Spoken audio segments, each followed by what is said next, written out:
नमस्कार दोस्तों, आपका हार्दिक स्वागत है। आज हम आपको लेकर चलेंगे उस महान आत्मा की जीवन यात्रा पर, जिसने भारत को विश्व मंच पर नई पहचान दी, जिसने युवाओं में अद्भुत आत्मविश्वास जगाया और जिसकी वाणी आज भी थके हुए मन में ऊर्जा भर देती है।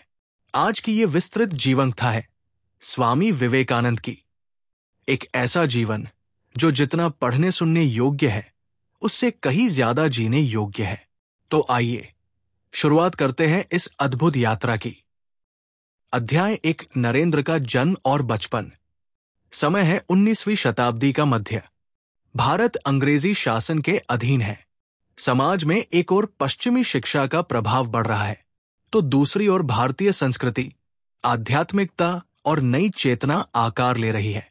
कोलकाता उस समय का बौद्धिक, सांस्कृतिक और राजनीतिक केंद्र, रिश्तों, संघर्षों, बदलते विचारों और नवजागरण की ऊर्जा से भरपूर। इसी वातावरण में जन्म लेते हैं एक ऐसा बालक जो भविष्य में एक युग का प्रतिनिधि बनने वाला था।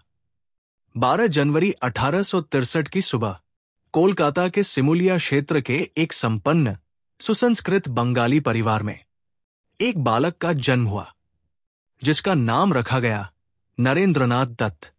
कहते हैं जन्म के ही कुछ क्षण बाद उसके चेहरे पर ऐसी तेजस्विता दिखी जिसे देखकर दाई और घरवालों ने कहा, यह बालक सामान्य नहीं है।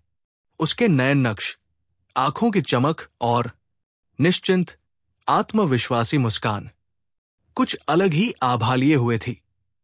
नरेंद्र के पिता विश्वनाथ दत्त कलकत्ता हाई कोर्ट के प्रसिद्ध वकील थे। अत्यंत पढ़े लिखे, आधुनिक विचारों वाले और अंग्रेजी, फारसी, बांग्ला, संस्कृत सहित कई भाषाओं में कुशल। वे घर में बेहद खुले विचारों वाला वातावरण रखते थे। सत्य, न्याय, तर्क उनके जीवन के आधार थे। वे किसी भी बात को बिना तर्क के स्वीकार नहीं करते थे। घर में बहस का माहौल सामान्य था। वे नरेंद्र को हमेशा कहते, सत्य को समझने के लिए प्रश्न पूछो, कभी भी अंधविश्वास में मत गिरो। यही कारण था कि बचपन से ही नरेंद्र के भीतर तर्कशीलता और विश्लेषण की शक्ति विकसित हो गई। नरेंद्र की माता भुवनेश्वरी देवी एक अत्यंत धार्मिक, संयमी और अंतर्मुखी महिला थी। उनके भीतर गहरा आध्यात्मिक भाव था। वे अक्सर ध्यान में डूब जाती और मंत्रोच्चारण करती। उनकी स्मरण शक्ति, अनुशासन और नैतिकता पर आधारित जीवन शैली बच्चों के लिए एक आदर्श थी। कई बार वे नरेंद्र के लिए प्रार्थना करती, हे मां काली, मेरे बेटे को साहस और करुणा से भर देना। उनकी कोमल आध्यात्मिकता ने नरेंद्र के मन में धर्म के प्रति सम्मान और आकर्षण जगाया। पिता ने दिया तर्क, प्रश्न, आत्मविश्वास। माता ने दिया श्रद्धा, संयम, करुणा, भक्ति। इन्हीं दोनों धाराओं का संगम आगे चलकर स्वामी विवेकानंद के व्यक्तित्व का सबसे बड़ा आधार बना। नरेंद्र बहुत आकर्षक व्यक्तित्व वाले थे। नीली, गहरी, चमकदार आंखें, घनी पलकों वाली मुस्कुराती आंखें और हंसता हुआ चेहरा। उनका स्वभाव बेहद चंचल, ऊर्जा से भरपूर और जिज्ञासु था। वह पेड़ों पर चढ़ते, तैरते, दौड़ते, खेलकूद में जीत कर आते और कभी कभी शरारतें भी करते, लेकिन साथ ही उनमें एक अद्भुत नेतृत्व क्षमता थी। गली के बच्चे उन्हें अपना लीडर मानते थे। नरेंद्र को संगीत बहुत पसंद था।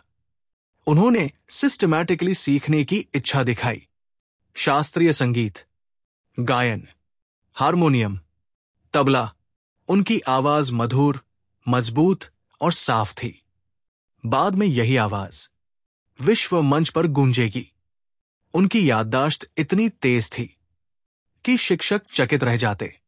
कई बार वे पूरी पाठ्यपुस्तक को कुछ ही दिनों में याद कर लेते।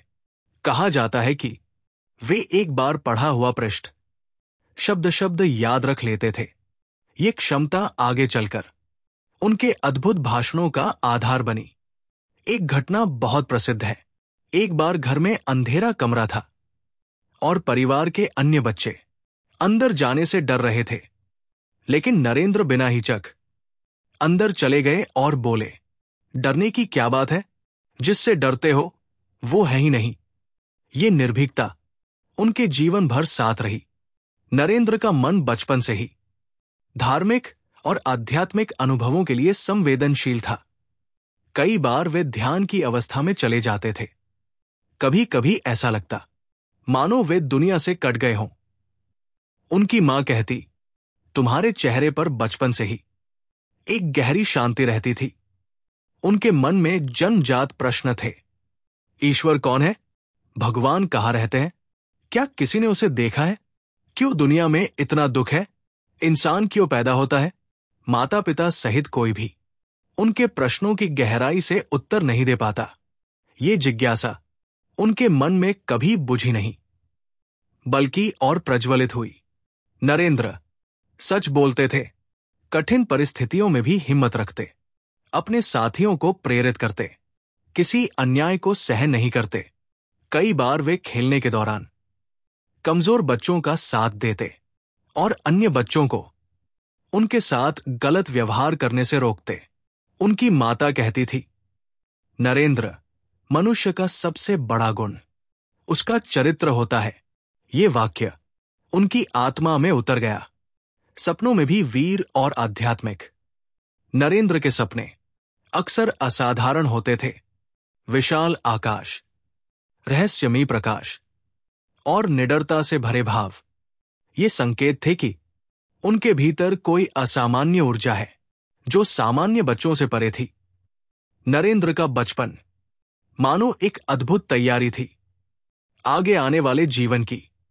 उनमें हमने देखा निर्भीकता, जिज्ञासा, चरित्र, संगीत, तर्कशीलता, नेतृत्व, आध्यात्मिकता।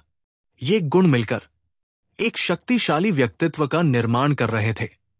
किसी को पता नहीं था कि ये छोटा बच्चा एक दिन विश्व मंच पर खड़ा होकर sisters and brothers of America कहकर इतिहास रच देगा। अध्याय 2, युवा नरेंद्र और सत्य की खोज। जैसे जैसे बच्चे का मन बड़ा होता है, उसकी सोच सीमाओं से बाहर निकलने लगती है। नरेंद्र भी अब केवल शरारती, चंचल और जिज्ञासु बच्चा नहीं रहे थे। उनका मन विकसित हो रहा था, गहराई, विश्लेषण और प्रखर बौद्धिकता के साथ। बचपन की जिज्ञासा अब दार्शनिक सवालों में बदलने लगी थी। उनका मन हर बात की तह तक जाना चाहता था। युवा नरेंद्र का प्रवेश उच्च शिक्षा की दुनिया में। वे प्रेसिडेंसी कॉलेज में दाखिल हुए, जो उस समय भारत का सबसे प्रतिष्ठित संस्थान था। यहां उन्हें मिला एक अद्भुत शैक्षणिक वातावरण, तेजस्वी विचारक, ब्रिटिश प्रोफेसर, आधुनिक विज्ञान, पाश्चात्य दर्शन, समाज सुधार आंदोलनों की चर्चा, सांस्कृतिक बहसें। नरेंद्र चारों तरफ से बौद्धिक उत्तेजना से घिर गए। एक ओर पश्चिम का तर्कवादी विचार, दूसरी ओर भारत की आध्यात्मिक विरासत। उनके मन में तूफान चल रहा था। किशोर नरेंद्र ने दर्शन की वे पुस्तकें पढ़ी जो उस समय भारत में बहुत ही चुनिंदा विद्वानों तक सीमित थी। उन्होंने पढ़ा Plato, Aristotle, Hegel, Kant, Hume, Spencer, Schopenhauer और इसी के साथ उपकरण, विज्ञान, तर्कशास्त्र, मनोविज्ञान और पाश्चात्य समाज व्यवस्था पर गहरी पकड़ बनाई। उनके प्रोफेसर कहते, नरेंद्र केवल पढ़ता नहीं, पुस्तकों से सवाल भी करता है। उनका स्वभाव ऐसा था कि किसी भी बात को बिना प्रमाण स्वीकार नहीं करते थे। वो अक्सर कहते, महज मान लेना धर्म नहीं, धर्म वह है जो अनुभव में उतरे। वह पिता के प्रश्नों का सामना करते, शिक्षक से बहस करते, धार्मिक मान्यताओं पर तर्क करते, जीवन के रहस्यों पर विचार करते, साथियों को प्रेरित करते।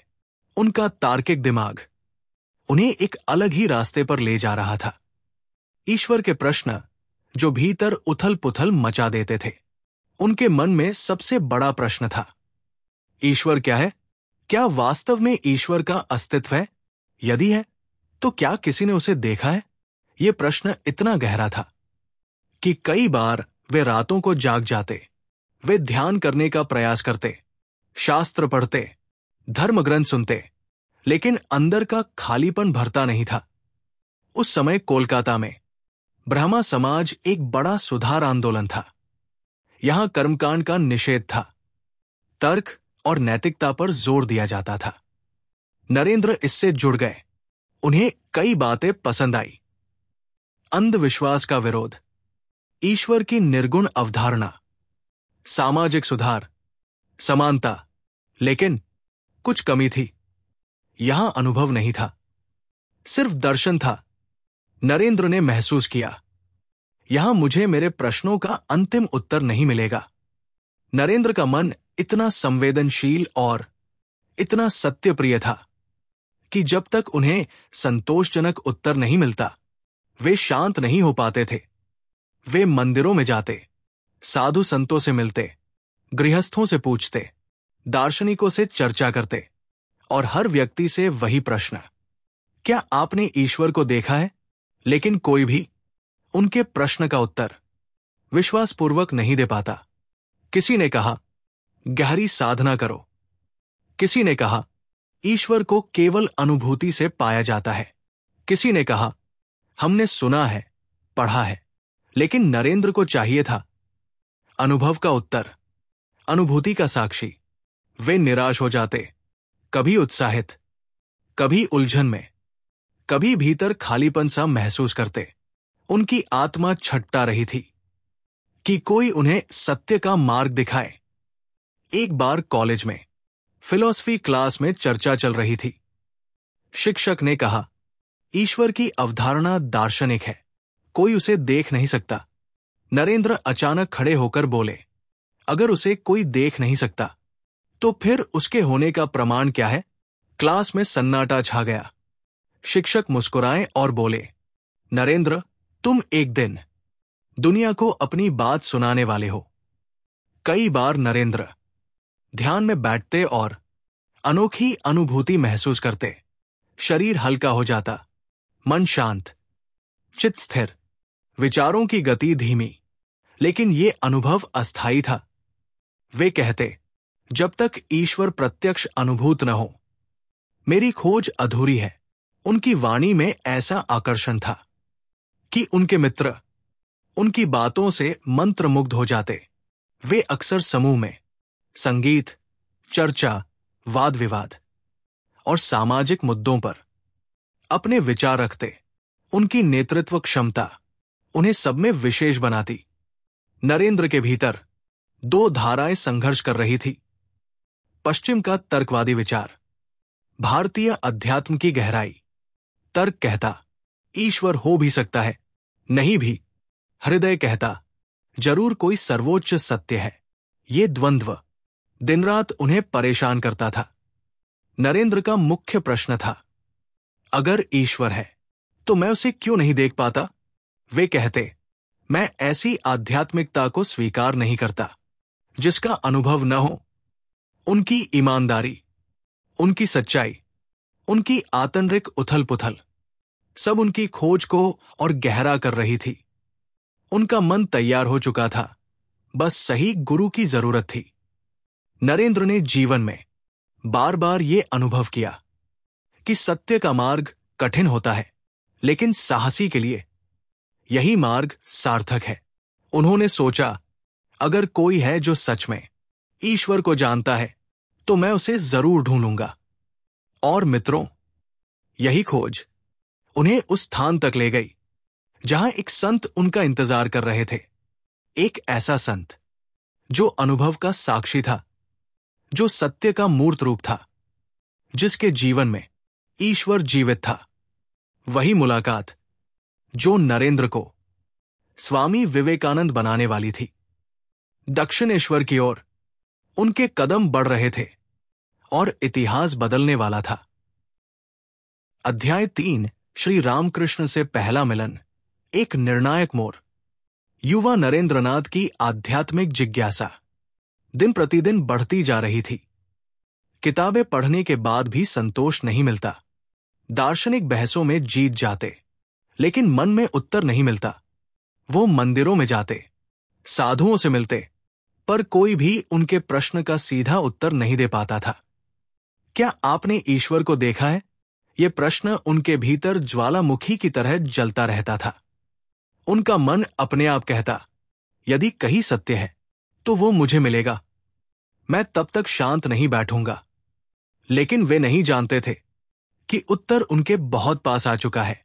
एक दिव्य मिलन की प्रतीक्षा कर रहा है।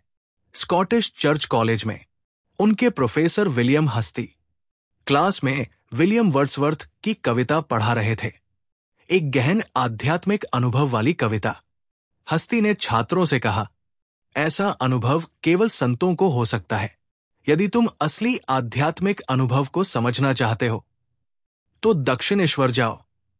वहां एक व्यक्ति है, रामकृष्ण, जो वास्तविक आध्यात्मिक अनुभव का प्रमाण है। यह सुनकर नरेंद्र चौंक गए। उनके मन में तुरंत पहला प्रश्न आया, क्या यह वास्तव में सच है?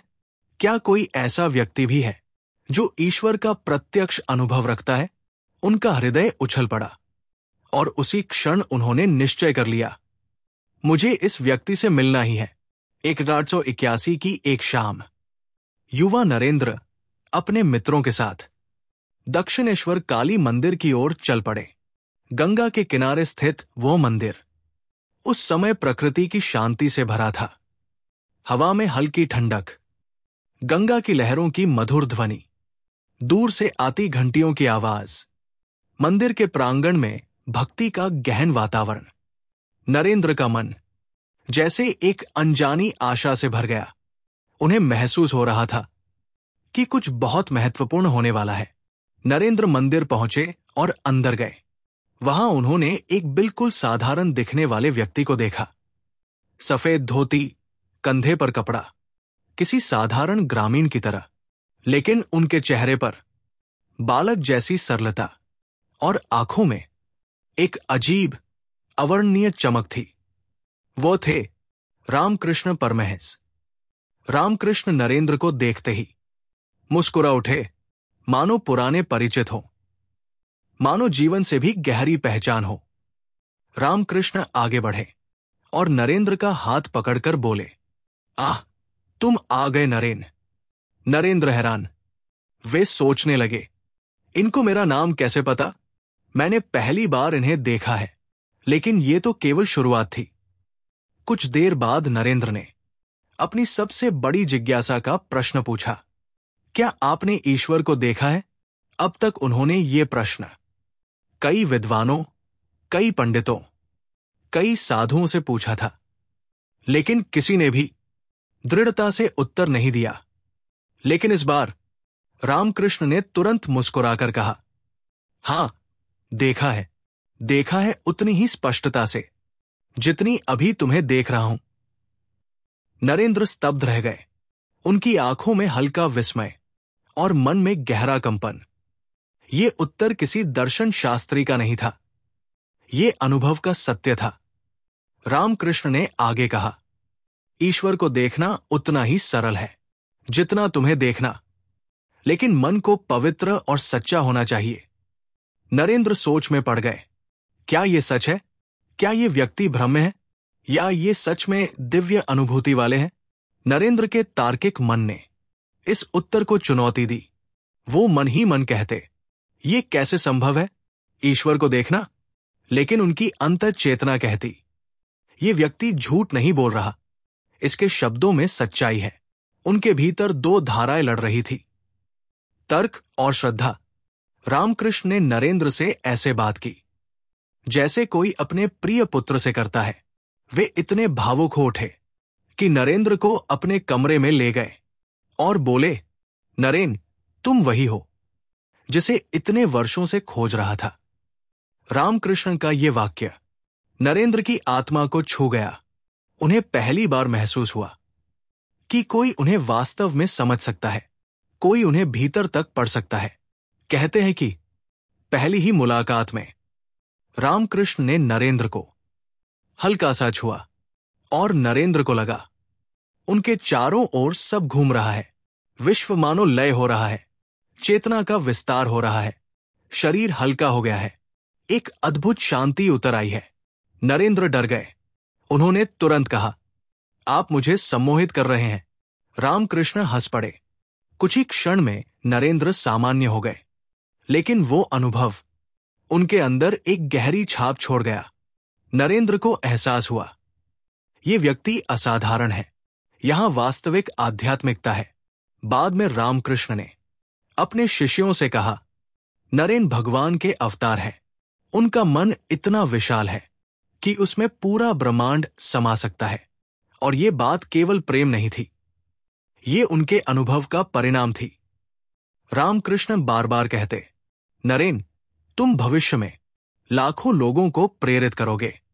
ये वाक्य सत्य साबित होने वाला था। पहली मुलाकात के बाद नरेंद्र का मन कह रहा था, ये मनुष्य साधारण नहीं है, इसमें कोई दिव्य शक्ति है।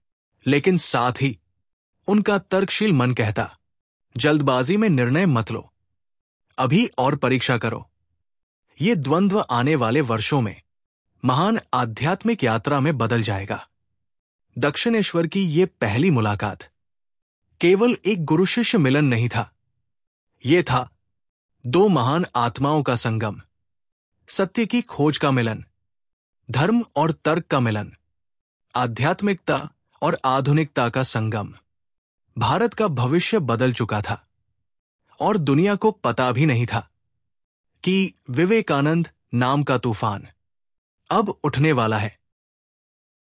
अध्याय 4, गुरु और शिष्य, अद्भुत आध्यात्मिक संबंध। दक्षिणेश्वर में पहली भेंट के बाद नरेंद्र का मन गहरे विचारों में डूब गया था। एक ओर वे सोचते, ये व्यक्ति वास्तव में ईश्वर को जानता है। दूसरी ओर उनका तर्कीकृत पश्चिमी मन कहता, सावधान रहो, भावनाओं में बहना उचित नहीं। लेकिन उनके भीतर एक अदृश्य शक्ति उन्हें बार बार दक्षिणेश्वर की ओर खींच रही थी। कुछ ही दिनों में नरेंद्र दोबारा दक्षिणेश्वर पहुंचे और यहीं से शुरू हुई एक ऐसी यात्रा जो विश्व इतिहास में गुरु शिष्य संबंध की सबसे अनोखी मिसाल बन गई।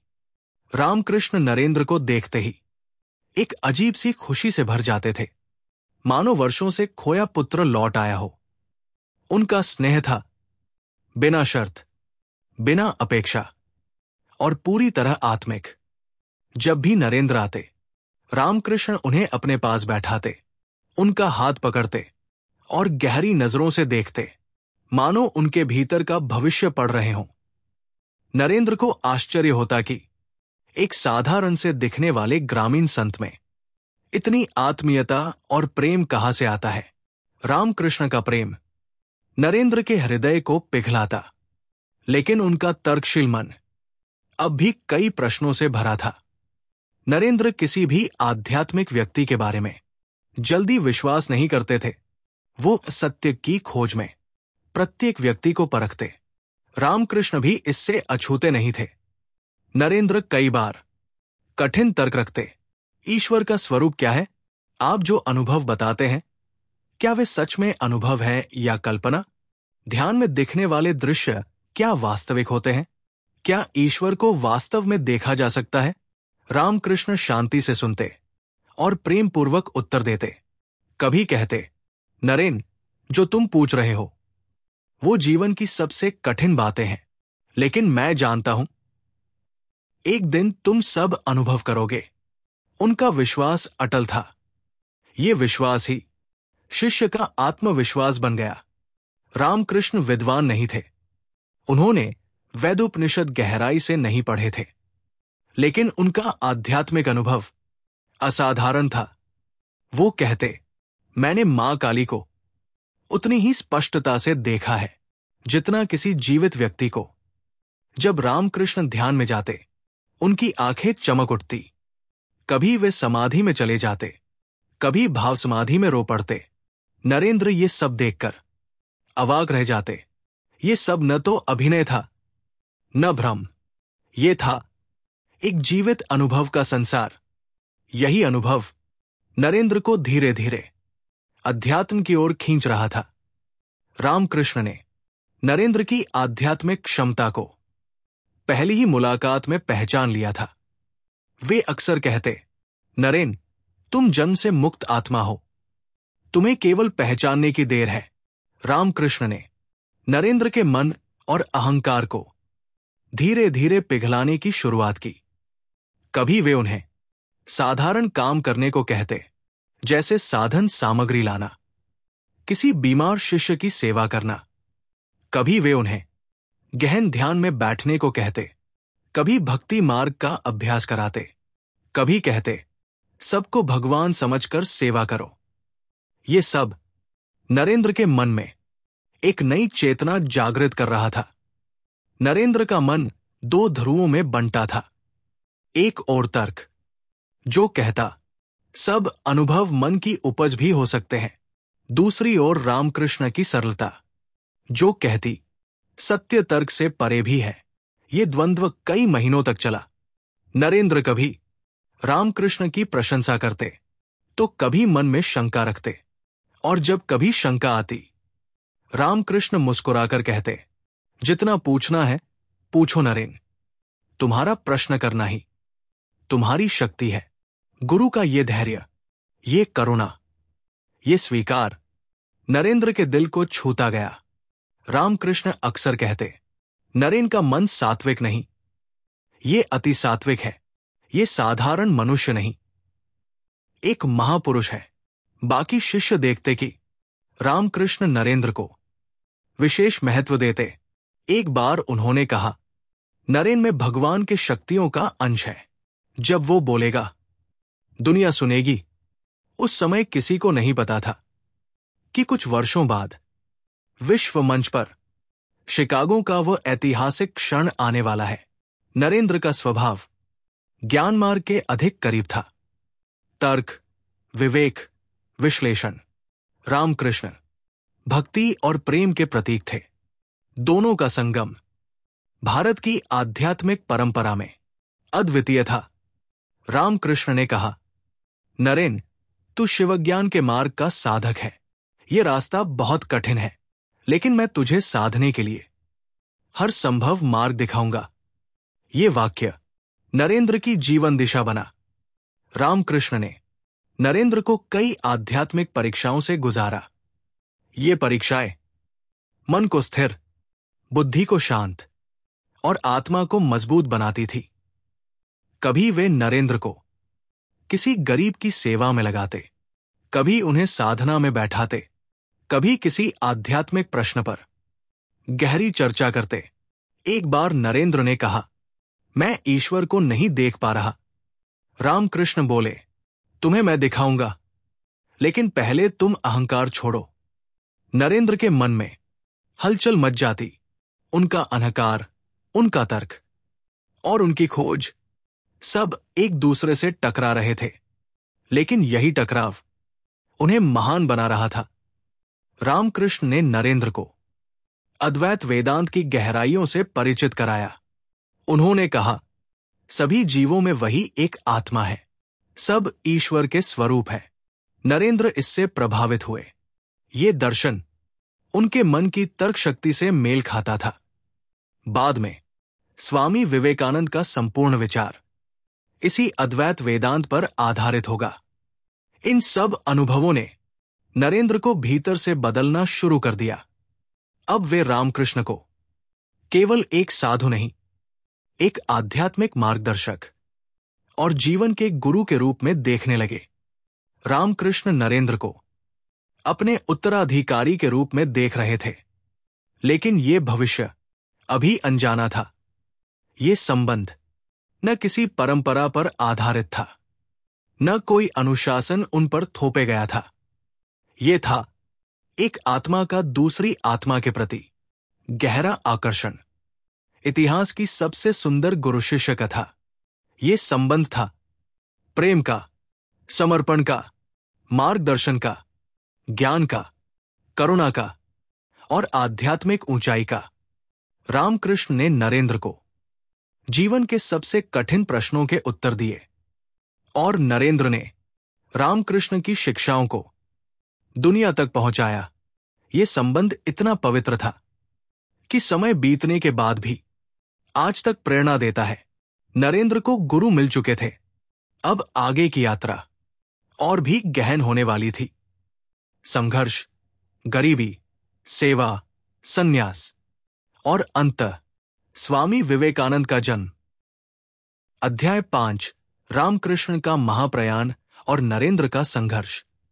दक्षिणेश्वर में बीतते महीनों के साथ नरेंद्र और रामकृष्ण के बीच का संबंध और भी गहरा, जीवंत और पवित्र हो चुका था। लेकिन ठीक इसी दौरान किस्मत चुपचाप एक कठिन अध्याय की तैयारी कर रही थी। ये अध्याय था विछोह का, परीक्षा का और सबसे गहरे संघर्ष का। नरेंद्र नहीं जानते थे कि उनकी आध्यात्मिक यात्रा का सबसे दर्दनाक पर सबसे परिवर्तनकारी मोड़ अब सामने आने वाला है। 1885 की शुरुआत में रामकृष्ण को गले में दर्द रहने लगा। सामान्य सी खांसी धीरे धीरे तेज दर्द में बदल गई। वाणी कमजोर होने लगी, खाना निगलना कठिन। शिष्य चिंतित हो उठे। डॉक्टरों ने देखने पर बताया, ये गंभीर बीमारी है, संभवतः कैंसर। उस समय कैंसर का इलाज लगभग असंभव था। लेकिन रामकृष्ण का मन पूरी तरह शांत था। वे मुस्कुराकर कहते, ये शरीर मेरा साधन है। यदि ये जीना चाहता है तो जिएगा, यदि जाना चाहता है तो जाएगा। उनकी ये शांति नरेंद्र के भीतर तूफान खड़ा कर देती थी। शुरुआत में नरेंद्र इस बीमारी को एक साधारण कष्ट समझते रहे, लेकिन धीरे धीरे जैसे जैसे बीमारी बढ़ी, नरेंद्र ने रामकृष्ण की सेवा का पूरा दायित्व अपने हाथों में ले लिया। वे उनके लिए दवा लाते, भोजन तैयार करवाते, रात में पहरा देते, उनके शरीर को उठाते बिठाते, आध्यात्मिक चर्चाएं करते, उन्हें हंसाने की कोशिश करते। कई बार रात के 2-3 बजे भी नरेंद्र जागकर रामकृष्ण की देखभाल करते। वे कहते, जब तक मेरे गुरु सांस ले रहे हैं मैं न सोऊंगा न रुकूंगा। रामकृष्ण ये देखकर कहते, नरेन, तुम में अपार शक्ति है, एक दिन यही शक्ति विश्व का कल्याण करेगी। इसी दौरान नरेंद्र के घर की आर्थिक स्थिति अत्यंत खराब हो गई। उनके पिता का अचानक निधन हो गया था। उनके परिवार पर कर्ज था, आमदनी लगभग बंद, घर में कभी कभी भोजन भी नहीं होता। नरेंद्र बाहर से मजबूत दिखते थे, लेकिन भीतर टूट रहे थे। एक तरफ गुरु की बढ़ती बीमारी, दूसरी तरफ घर की जिम्मेदारी, कभी कभी पेट में अन्न का एक दाना भी नहीं। फिर भी कदम डगमगाते नहीं थे। कई बार वो कहते, मैं जीवन में जो भी बनूंगा, पर कभी किसी के सामने हाथ नहीं फैलाऊंगा। लेकिन जब परिवार भूखा होता तो उनका मन रो पड़ता। दिन अस्पताल, मंदिर, सेवा, डॉक्टर, दवाइयां, रात परिवार की चिंता, घर लौटने पर भूख, हजारों उलझने, मन का गहरा संघर्ष। नरेंद्र का ये चरण उनके जीवन का सबसे कठिन अध्याय था। लेकिन इसी परीक्षा में उनकी आत्मा तपकर उज्जवल सोने की तरह बन रही थी। रामकृष्ण के दिव्य स्वभाव को नरेंद्र मानते थे, लेकिन बीमारी ने उनके मन में गहरे दार्शनिक प्रश्न खड़े कर दिए। वो सोचते, यदि ये मनुष्य दिव्य है तो इन्हें इतना कष्ट क्यों? ये द्वंद्व उन्हें बेचैन करता। वे रामकृष्ण से पूछते, क्या आप सब शक्ति रखते हुए भी इस पीड़ा को रोक नहीं सकते? रामकृष्ण मुस्कुराते और कहते, नरेन, ये शरीर का कष्ट है, आत्मा का नहीं। तुम इसे देख नहीं सकते, पर मैं आनंद में हूं। नरेंद्र ये सुनकर कुछ देर शांत हो जाते, लेकिन भीतर संघर्ष जारी रहता। जैसे जैसे बीमारी बढ़ी, रामकृष्ण को दक्षिणेश्वर से एक शांत स्थान, काशीपुर गार्डन हाउस, ले जाया गया। पूरा वातावरण शांत, हरी भरी प्रकृति और एक ऐसा घर जहां शिष्य दिन रात सेवा करते।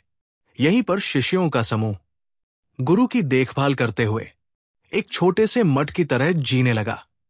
नरेंद्र इस समूह के अनौपचारिक नेता बन गए। वे अनुशासन बनाए रखते, कार्य बांटते, पूजा और ध्यान का समय तय करते, गुरु की सेवा का क्रम बनाते। यहां से नरेंद्र की नेतृत्व क्षमता खिलने लगी। रामकृष्ण ने बीमारी के अंतिम चरण में नरेंद्र को विशेष रूप से बुलाया। उन्होंने कहा, नरेन, जिस ज्ञान की तुम्हें तलाश थी, मैंने वो सब तुम्हें दे दिया है। नरेंद्र चुप रहे, आंखों में आंसू थे।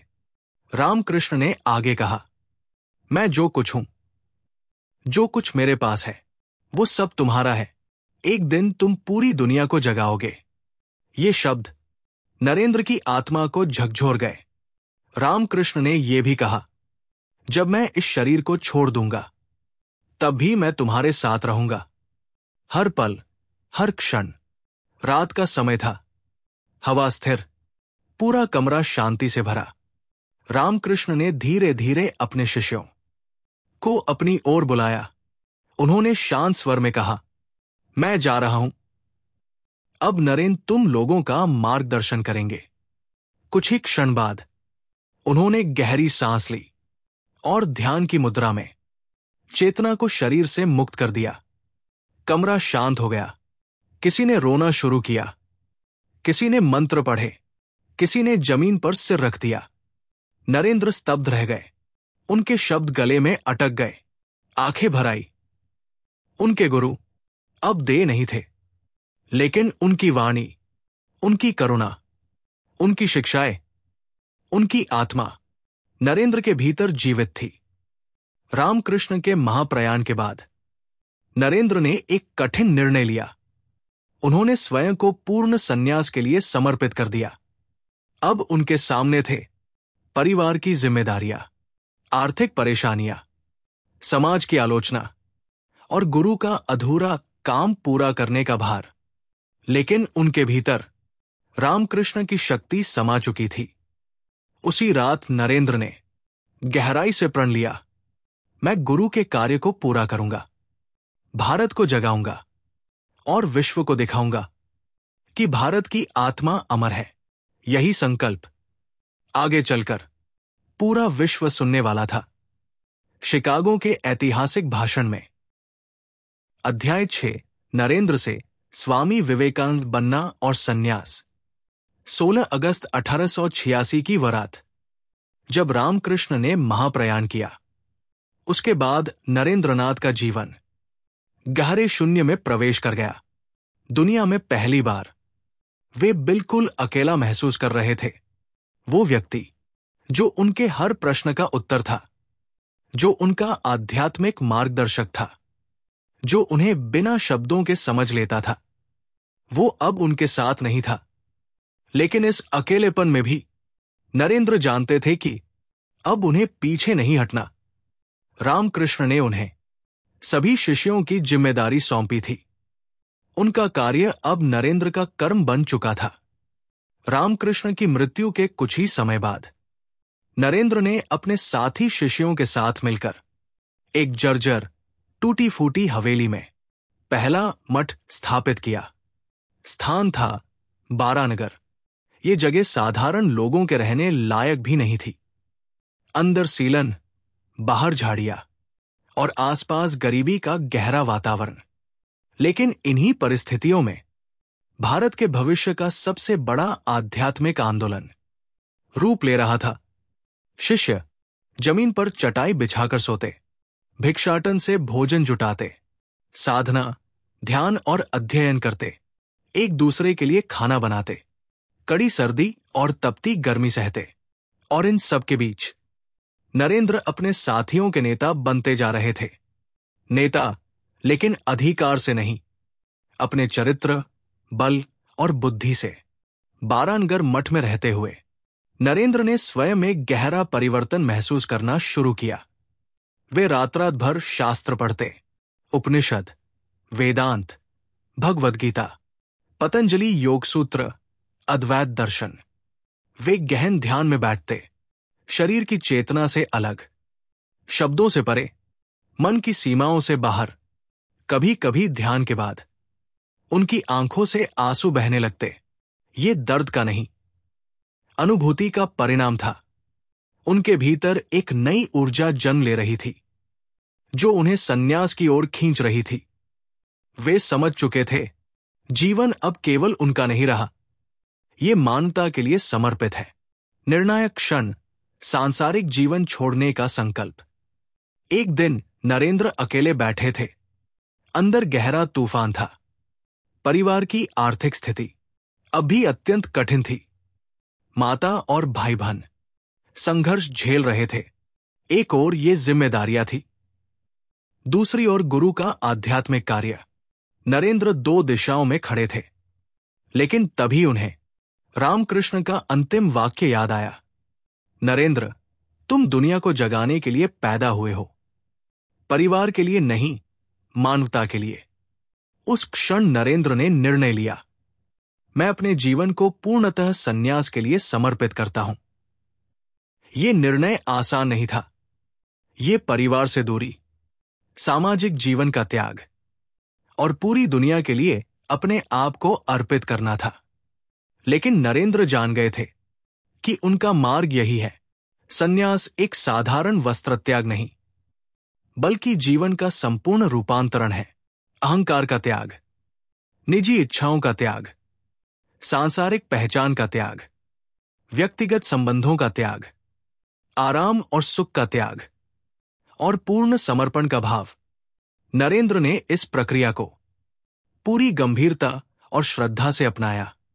उन्होंने घर परिवार से दूरी बनाई, साधारण केसरिया वस्त्र पहने, एक कमंडल और एक दंड लिया, भिक्षाटन से भोजन प्राप्त करने का नियम अपनाया, मठ के अनुशासन को अपनाया और अपने आप को एक नए जीवन के लिए तैयार किया।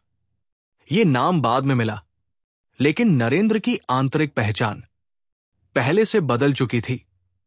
कुछ वर्षों बाद 1890 से 1891 के आसपास प्रमुख मठाधीशों और साथी सन्यासियों ने नरेंद्र को आधिकारिक रूप से एक सन्यासी नाम प्रदान किया, स्वामी विवेकानंद। अर्थ, विवेक में आनंद पाने वाला या सूक्ष्म बुद्धि और गहन ज्ञान वाला सन्यासी। ये नाम पूरी तरह उनके व्यक्तित्व पर फिट बैठता था। उनके भीतर अद्वैत वेदांत की तेजस्विता थी, विवेक, और उनके भीतर असीम आत्मानंद था, आनंद। अब विवेकानंद एक सन्यासी बन चुके थे। उनका नया जीवन कठिनाइयों से भरा था, परंतु प्रेरक भी। वे सुबह 4 बजे उठकर ध्यान करते, घंटों वेदांत का अध्ययन करते, जीवन, आत्मा और ब्रह्मांड के प्रश्नों पर सोचते, साथ ही शिष्यों की देखभाल करते, समाज के गरीब और बीमार लोगों की सेवा करते। उनके दिन कठिन थे। अक्सर भोजन नहीं होता था।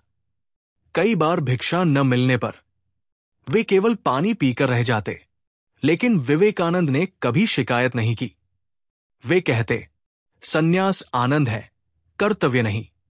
ये वो मार्ग है जहां आत्मा उड़ान भरती है। संन्यास का एक बड़ा हिस्सा है अकेलापन। वो अकेलापन जो आत्मा को परिष्कृत करता है।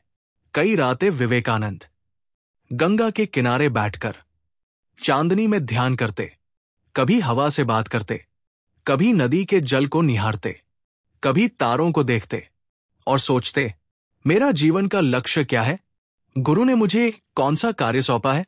उनके भीतर उत्तर आता, भारत की आत्मा को जगाना। संन्यास लेने के बाद विवेकानंद का दृष्टिकोण बिल्कुल बदल चुका था। उनका कहना था, मनुष्य सेवा ही ईश्वर सेवा है। ये विचार उन्होंने रामकृष्ण से ही सीखा था। वेदांत का ज्ञान और मानवता की पीड़ा दोनों मिलकर विवेकानंद के जीवन का मार्ग बन गए। उन्हें अब अपने भीतर एक महान उद्देश्य जन्म लेता दिख रहा था। भारत यात्रा का संकल्प, एक सन्यासी का महान निर्णय। संन्यास लेने के कुछ ही समय बाद विवेकानंद ने एक बड़ा निर्णय लिया। मैं पूरे भारत को जानूंगा, उसकी पीड़ा देखूंगा, उसकी आत्मा को समझूंगा, तभी मैं उसकी सेवा के योग्य बनूंगा। उन्होंने एक लंबे आध्यात्मिक भ्रमण की तैयारी शुरू की। ये यात्रा उन्हें राजाओं के महलों में ले जाएगी, गरीबों की झोपड़ियों में ले जाएगी, पहाड़ों, जंगलों, मंदिरों, गांवों में ले जाएगी और उनके जीवन का सबसे बड़ा परिवर्तन बनेगी। लेकिन इस यात्रा की शुरुआत इसी संन्यास से हुई थी। रामकृष्ण का शिष्य अब नरेंद्र नहीं रहा था, अब वो था विवेकानंद, एक ऐसा सन्यासी जो भारत और विश्व को बदलने वाला था। बारानगर मत का ये साधारण युवक अब धीरे धीरे एक महाविचारक, दार्शनिक और मानवता का सेवक बनने जा रहा था। विवेकानंद ने अपने जीवन से सिद्ध किया कि संन्यास भागना नहीं है, बल्कि दुनिया को जगाने के लिए अपने भीतर की शक्ति को पहचानना है। और ये शक्ति आने वाले वर्षों में शिकागो में विश्व के सामने प्रकट होने वाली थी। अध्याय 7, संपूर्ण भारत की यात्रा, जनता का असली स्वरूप देखना। संन्यास लेने के कुछ समय बाद स्वामी विवेकानंद ने एक अद्भुत, बहुत गहरा और जीवन परिवर्तनकारी निर्णय लिया। मैं संपूर्ण भारत की यात्रा करूंगा, अपने देश को समझूंगा, अपने लोगों की पीड़ा को महसूस करूंगा, तभी मैं भारत की सेवा के योग्य बनूंगा। यह निर्णय केवल एक यात्रा नहीं था, यह भारत की आत्मा से मिलन था। उस समय भारत आज जैसा विकसित नहीं था। ना ट्रेनें साधारण थी, ना सड़कें, ना सुविधा। ये यात्रा थी भूख, प्यास, धूप, ठंड, बरसात, गरीबी, दुख, आश्चर्य, प्रेम और अनुभवों की। ये यात्रा विवेकानंद को एक साधारण सन्यासी से एक आध्यात्मिक महापुरुष बनाने वाली थी। स्वामी जी ने यात्रा की शुरुआत भिक्षाटन से प्राप्त साधारण भोजन के साथ की। उनके पास ना सामान, ना स्टाफ, ना पैसा, बस एक लाठी, एक कमंडल और एक अद्भुत आत्मविश्वास। वे ट्रेन से जहां तक जा पाते वहां तक जाते, फिर पैदल चल पड़ते, कभी 10 किलोमीटर, कभी 20, कभी 40-50 तक। कई बार बैलगाड़ी पर बैठ जाते, कई बार नाव से गंगा पार करते, कई बार भूखे रहते, कई बार बारिश में भीगते, कई बार जंगलों में रात बिताते। लेकिन उनकी आंखों में हर समय चमक रहती। ये मेरा देश है, मुझे इसकी आत्मा को देखना है। भारत यात्रा का एक बड़ा हिस्सा राजाओं और राजघरानों से भी मिलना था। कई जगह राजाओं ने उनके ज्ञान, व्यक्तित्व और तेज को देखकर उन्हें सम्मान दिया। अलवर, जयपुर, काठियावाड़, मैसूर, केरल, तमिलनाडु, कई राज्यों के महाराजाओं ने उन्हें अतिथि के रूप में बुलाया। वे राज दरबारों में विचार विमर्श करते, राजनीति, समाज और शिक्षा पर चर्चा करते, राजाओं को कर्तव्य और राष्ट्र प्रेम का संदेश देते। लेकिन विवेकानंद ने इन महलों के वैभव को कभी अपने मन में घर नहीं करने दिया। वे हर दरबार से निकलते हुए कहते, जहां प्रजा दुखी हो वो राज्य महान नहीं हो सकता। विवेकानंद की यात्रा का सबसे महत्वपूर्ण हिस्सा था गांवों में रहना, गरीबों के बीच सोना, लोगों की पीड़ा को महसूस करना। वे किसी किसान की झोपड़ी में सोते, भूखे बच्चों को देखकर द्रवित हो जाते, खेतों में काम करते मजदूरों से बातें करते, गांव की बूढ़ी महिलाओं के साथ बैठकर उनका दर्द सुनते, गांव के स्कूलों में जाकर वहां की स्थिति देखते। जहां भी जाते लोग उनसे कहते, बाबा हमें शिक्षा नहीं है, हमारे बच्चों को रोटी नहीं मिलती, अंग्रेजों का अत्याचार बहुत है, जाति के कारण हमारा सम्मान नहीं। और स्वामी जी सुनते, गहराई से, समझ के साथ, करुणा से भरे हुए। इस यात्रा में स्वामी जी को कई बार अद्भुत कठिनाइयों का सामना करना पड़ा। भूख, कई दिन भिक्षा नहीं मिलती, कभी सूखी रोटी, कभी सिर्फ पानी। एक बार गुजरात में 3 दिन तक उन्हें भोजन नहीं मिला, कमजोरी से शरीर कांपने लगा। लेकिन उन्होंने कहा, अगर मैं भूख सहन नहीं कर सकता तो मैं जनता की भूख कैसे समझूंगा? बीमारी, कभी बुखार, कभी पेट दर्द, कभी शरीर में कमजोरी, कभी पैर के छाले, लेकिन वे चलते रहे। गर्मी, राजस्थान की रेगिस्तानी हवा मानो आग की तरह चलती थी। धूप इतनी तेज होती कि हड्डियां जलने लगे। लेकिन विवेकानंद अपने लक्ष्य से पीछे नहीं हटे। हिमालय में आध्यात्मिक अनुभव, ईश्वर से सीधी मुलाकात जैसी अनुभूति। केदारनाथ, बद्रीनाथ, औली, हिमालय का शांत क्षेत्र, ये जगह विवेकानंद के आध्यात्मिक जीवन की धुरी बनी। वहां वे घंटों ध्यान करते, नदी की धारा को देखते, पहाड़ों के बीच शांति पाते, आत्मा के अंदर प्रकाश महसूस करते। हिमालय में एक बार गहरे ध्यान में उन्हें एक अद्भुत अनुभूति हुई। ऐसा लगा मानो पूरा ब्रह्मांड उनके भीतर समा रहा है। उन्होंने कहा, यहां बैठकर लगता है मानो ईश्वर सामने खड़ा है। विवेकानंद ने अपनी आंखों से देखा, बच्चे भूखे हैं, महिलाएं शोषित हैं, किसान कर्ज में डूबे हैं, शूद्रों के साथ अमानवीय व्यवहार, अशिक्षा का गहरा अंधेरा, लोग जाति की वजह से टूटी हड्डियों के साथ तड़पते, बीमारी का इलाज नहीं, समाज टूटा हुआ है। ये देखकर विवेकानंद रातों रात रोते थे। एक दिन उन्होंने कहा, मैं आज जान गया भारत का असली देवता कौन है। ये गरीब जनता, ये अनुभव उनके जीवन का केंद्र बन गया। यही विचार आगे चलकर मानव सेवा ही ईश्वर सेवा के महान सिद्धांत में बदला। गरीबी और पीड़ा के बीच भी उन्होंने देखा गांवों में भाईचारे की भावना, घरों में धार्मिकता, वेद उपनिषद की परंपरा, सत्य, अहिंसा, धैर्य, सादगी, तपस्या, संतों और ऋषियों का प्रभाव। विवेकानंद हैरान थे कि जहां गरीबी इतनी है, वहां आध्यात्मिकता इतनी गहरी कैसे?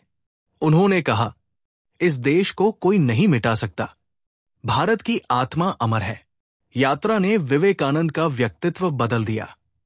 इस यात्रा ने उन्हें आध्यात्मिक बनाया, करुणामय बनाया, दृढ़ बनाया, मजबूत बनाया, विश्वदृष्टि दी, भारतीय समाज का वास्तविक अनुभव दिया, जीवन का लक्ष्य स्पष्ट कर दिया। अब वे जानते थे, भारत की सेवा ही मेरा धर्म है, भारत की जनता ही मेरा ईश्वर है। भारत यात्रा पूरी होने तक विवेकानंद के मन में मिशन स्थापित हो चुका था।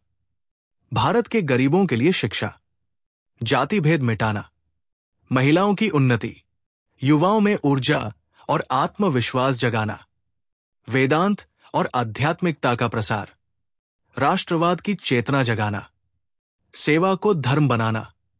उन्होंने मन ही मन कहा, यदि मुझे अवसर मिला तो मैं पूरे विश्व को दिखाऊंगा कि भारत क्या है। और यही अवसर कुछ ही वर्षों बाद शिकागो मंच पर मिला। अध्याय 8, शिकागो की ऐतिहासिक यात्रा, विश्व मंच पर भारत की आवाज। साल 1893। पूरी दुनिया एक विशाल आध्यात्मिक और धार्मिक आयोजन की तैयारी कर रही थी, the world's parliament of religions, जो शिकागो, अमेरिका में आयोजित होने वाला था। इस मंच पर दुनिया के सभी प्रमुख धर्मों और आध्यात्मिक परंपराओं को अपने विचार प्रस्तुत करने थे। ईसाई, यहूदी, बौद्ध, इस्लाम, पारसी, कन्फ्यूशियन और अन्य कई प्रतिनिधि। लेकिन एक आवाज अभी तक तय नहीं थी, भारत की आवाज। भारत, जो दुनिया की प्राचीनतम आध्यात्मिक परंपराओं का जन्म स्थान था। भारत, जिसने वेद, उपनिषद, ध्यान और योग जैसी देने दी थी। भारत, जिसने वसुधैव कुटुंबकम सिखाया। लेकिन भारत की ओर से किसे भेजा जाएगा? कौन उस ज्ञान परंपरा का प्रतिनिधित्व करेगा? इसका उत्तर था स्वामी विवेकानंद। लेकिन वहां तक पहुंचना आसान नहीं था। स्वामी विवेकानंद शिकागो जाने का विचार लेकर कोलकाता और बाद में मद्रास के विद्वानों से मिलने गए। लेकिन समस्या ये थी, उनके पास आधिकारिक निमंत्रण नहीं था। उन्हें कोई धार्मिक संस्था नहीं जानती थी, नहीं कोई आधिकारिक संगठन उन्हें भेजने को तैयार था। कुछ कट्टरपंथी पंडितों ने तो ये भी कहा, एक सन्यासी विदेश कैसे जा सकता है, ये हमारी परंपरा के विरुद्ध है। लेकिन विवेकानंद का उत्तर था, भारत की आवाज दबे नहीं, मैं उसे दुनिया तक पहुंचाकर रहूंगा। उनका संकल्प अडिग था। विवेकानंद के पास पैसे नहीं थे, उनके पास तो पहनने के लिए भी सिर्फ एक दो जोड़ी वस्त्र थे। शिकागो की यात्रा तो बहुत दूर की बात थी। लेकिन जब मद्रास, चेन्नई के कुछ नौजवानों, देशभक्तों और विद्वानों ने विवेकानंद में भविष्य देखा, उन्होंने मिलकर धन जुटाया। किसी ने 5 रुपए दिए, किसी ने 10, किसी ने घर के गहने बेच दिए। लोग केवल इतना कहते, आप भारत की शान हैं, आप विश्व को बताएंगे कि भारत क्या है। इस तरह कुछ धन इकट्ठा हुआ और टिकट की व्यवस्था हो सकी। 31 मई 1893 को स्वामी विवेकानंद मुंबई, तब बंबई से जापान की ओर जहाज से रवाना हुए। इस यात्रा में उन्होंने जापान के बंदरगाह देखे, हांगकांग की गलियां देखी, चीन की सभ्यता को दूर से महसूस किया, कनाडा के समुद्री तटों को पार किया और आगे जाकर प्रशांत महासागर की लहरों को चीरते हुए अमेरिका की ओर बढ़े। इस पूरी यात्रा में वे प्रत्येक देश की कला, संस्कृति, लोगों और जीवन शैली को गहरी रुचि से देखते। वे कहते, जहां जहां जाता हूं, मुझे भारत की महानता और भी गहरी समझ आती जाती है। कई दिनों तक समुद्र में रहते हुए उन्होंने गहन चिंतन और ध्यान किया। जुलाई 1893 में विवेकानंद न्यूयॉर्क पहुंचे। लेकिन जीवन बेहद महंगा था। रहने खाने की सुविधा नहीं, मौसम ठंडा, भाषा और समाज नए, और सबसे बड़ी समस्या, सम्मेलन में प्रवेश के लिए जरूरी क्रेडेंशियल्स उनके पास नहीं थे। उनके पास एक पत्र था जो सरकारी प्रतिनिधि के लिए नहीं, बल्कि एक सामान्य दर्शक के योग्य था। निराश होकर उन्होंने कई दिनों तक संघर्ष किया। कई बार उन्हें भूखे रहना पड़ा, कई बार किसी पार्क में रात बितानी पड़ी, कई बार किसी साधारण से होटल में कर्ज लेकर रुकना पड़ा। लेकिन उनकी आत्मा नहीं टूटी। उनका संकल्प साफ था, मैं भारत की आवाज दुनिया को सुनवाकर रहूंगा। कुछ विद्वानों और महिलाओं को स्वामी जी का व्यक्तित्व और ज्ञान देखकर उनके प्रति गहरी श्रद्धा हुई। इनमें प्रमुख थी मिसेस कैथरीन हेले और उनके पति। उन्होंने विवेकानंद को अपने घर में रहने का निमंत्रण दिया, संस्कृति के अनुसार वस्त्र दिए और सम्मेलन में प्रवेश दिलाने का प्रयास किया। अगर उस समय ये सहायता न मिली होती तो शायद भारत की महानतम आवाज शिकागो के मंच तक न पहुंच पाती। सम्मेलन के नियमों के अनुसार प्रतिनिधियों का पंजीकरण समय सीमा से पहले होना चाहिए था। लेकिन विवेकानंद देर से पहुंचे थे। जब उन्होंने पंजीकरण कराने की कोशिश की तो क्लर्क ने कहा, अभी आप कहीं से भी कोई ऑफिशियल मैंडेट दिखाएं कि आप भारत के प्रतिनिधि हैं। विवेकानंद के पास न कोई संस्था का प्रमाण था, न सरकार का पत्र। यह स्थिति बहुत कठिन थी। लेकिन उनकी बुद्धि और चरित्र यहां भी चमक उठा। मिसेस हैले ने सम्मेलन के मुख्य अधिकारी से मुलाकात की। उन्होंने कहा, यह व्यक्ति भारत की आध्यात्मिक विरासत का सबसे योग्य प्रतिनिधि है। हम इसकी गवाही देते हैं। अंत उन्हें सम्मेलन में बोलने का अवसर मिला, वो अवसर जो इतिहास को बदलने वाला था। 11 सितंबर 1893 वो ऐतिहासिक क्षण। शिकागो का विशाल ऑडिटोरियम, 4000 से ज्यादा लोग, दुनिया से आए प्रतिनिधि, भव्य परिधान पहने हुए, प्रत्येक धर्म का प्रतिनिधि अपना स्थान, अपनी शान लेकर आया था। स्वामी विवेकानंद साधारण केसरिया वस्त्र, सिर पर पगड़ी, चेहरे पर तेज आंखों में अपार करुणा और शरीर से अधिक व्यक्तित्व की आभा। उनका नाम पुकारा गया। स्वामी विवेकानंद, हिंदू धर्म के प्रतिनिधि, भारत से। वो मंच पर पहुंचे। 2-3 क्षण, पूरा हॉल बिल्कुल शांत। उन्होंने माइक की ओर झुका और बोले, sisters and brothers of America. बस यही 3 शब्द, लेकिन हॉल अचानक गूंज उठा। पूरा सभागार तालियों से भर गया। उस तालियों की गूंज लगातार 2 मिनट तक चली। क्यों? क्योंकि उन्होंने दुनिया को लेडीज एंड जेंटलमैन नहीं कहा। उन्होंने कहा, मेरे भाई और बहनों। उनके शब्दों में सच्चाई, अपनापन और एकता का संदेश था। उनके संबोधन में सिर्फ भाषण नहीं, एक आत्मा की पुकार थी। ये शब्द विश्व के हृदय को छू गए। उन्होंने कहा, मैं ऐसे देश से आया हूं जो दुनिया को सहिष्णुता और सार्वभौमिक स्वीकार्यता का संदेश देता है। उन्होंने आगे कहा, हम केवल सभी धर्मों को सहते ही नहीं, बल्कि पूरे सम्मान के साथ स्वीकार करते हैं। हम जानते हैं कि सब धर्म सत्य की ओर जाने वाले अलग अलग मार्ग हैं। उन्होंने हिंदू धर्म को तार्किक, वैज्ञानिक, सहिष्णु और व्यापक रूप से प्रस्तुत किया। उन्होंने कहा, सभी मनुष्य एक ही ईश्वर के बच्चे हैं। सत्य एक है, उसके मार्ग अनेक हैं। पूरी दुनिया भारत की इस गहराई को पहली बार इतने स्पष्ट रूप में सुन रही थी। उनके भाषण के बाद कई विद्वान रो पड़े। ईसाई पादरियों ने उन्हें गले लगाया। पत्रकारों ने उन्हें साइक्लोनिक मंक कहा। न्यूयॉर्क के अखबारों ने लिखा, the greatest personality of the parliament. कुछ ही दिनों में स्वामी विवेकानंद पूरे अमेरिका में सबसे प्रसिद्ध वक्ता बन गए। हर जगह लोग कहते, this is the man who spoke for India, this is the man who awaken the world.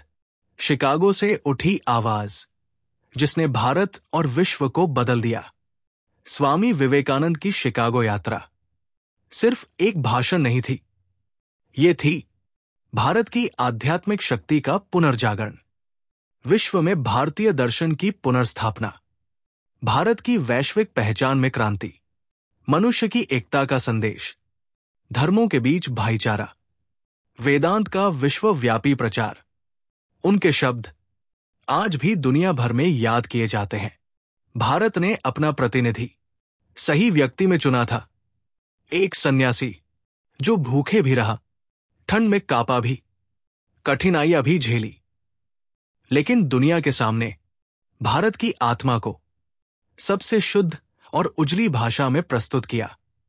वो क्षण सिर्फ विवेकानंद का नहीं, भारत का था। भारत की संस्कृति की विजय थी, भारत की सहिष्णुता की विजय थी, भारत की प्राचीन आत्मा की विजय थी। और यही विजय विवेकानंद को अमर बना गई। अध्याय 9, अमेरिका और विश्व में कार्य, वेदांत का वैश्विक प्रभाव। 11 सितंबर 1893 के उस ऐतिहासिक भाषण के बाद स्वामी विवेकानंद रातों रात पूरे अमेरिका में लोकप्रिय हो गए।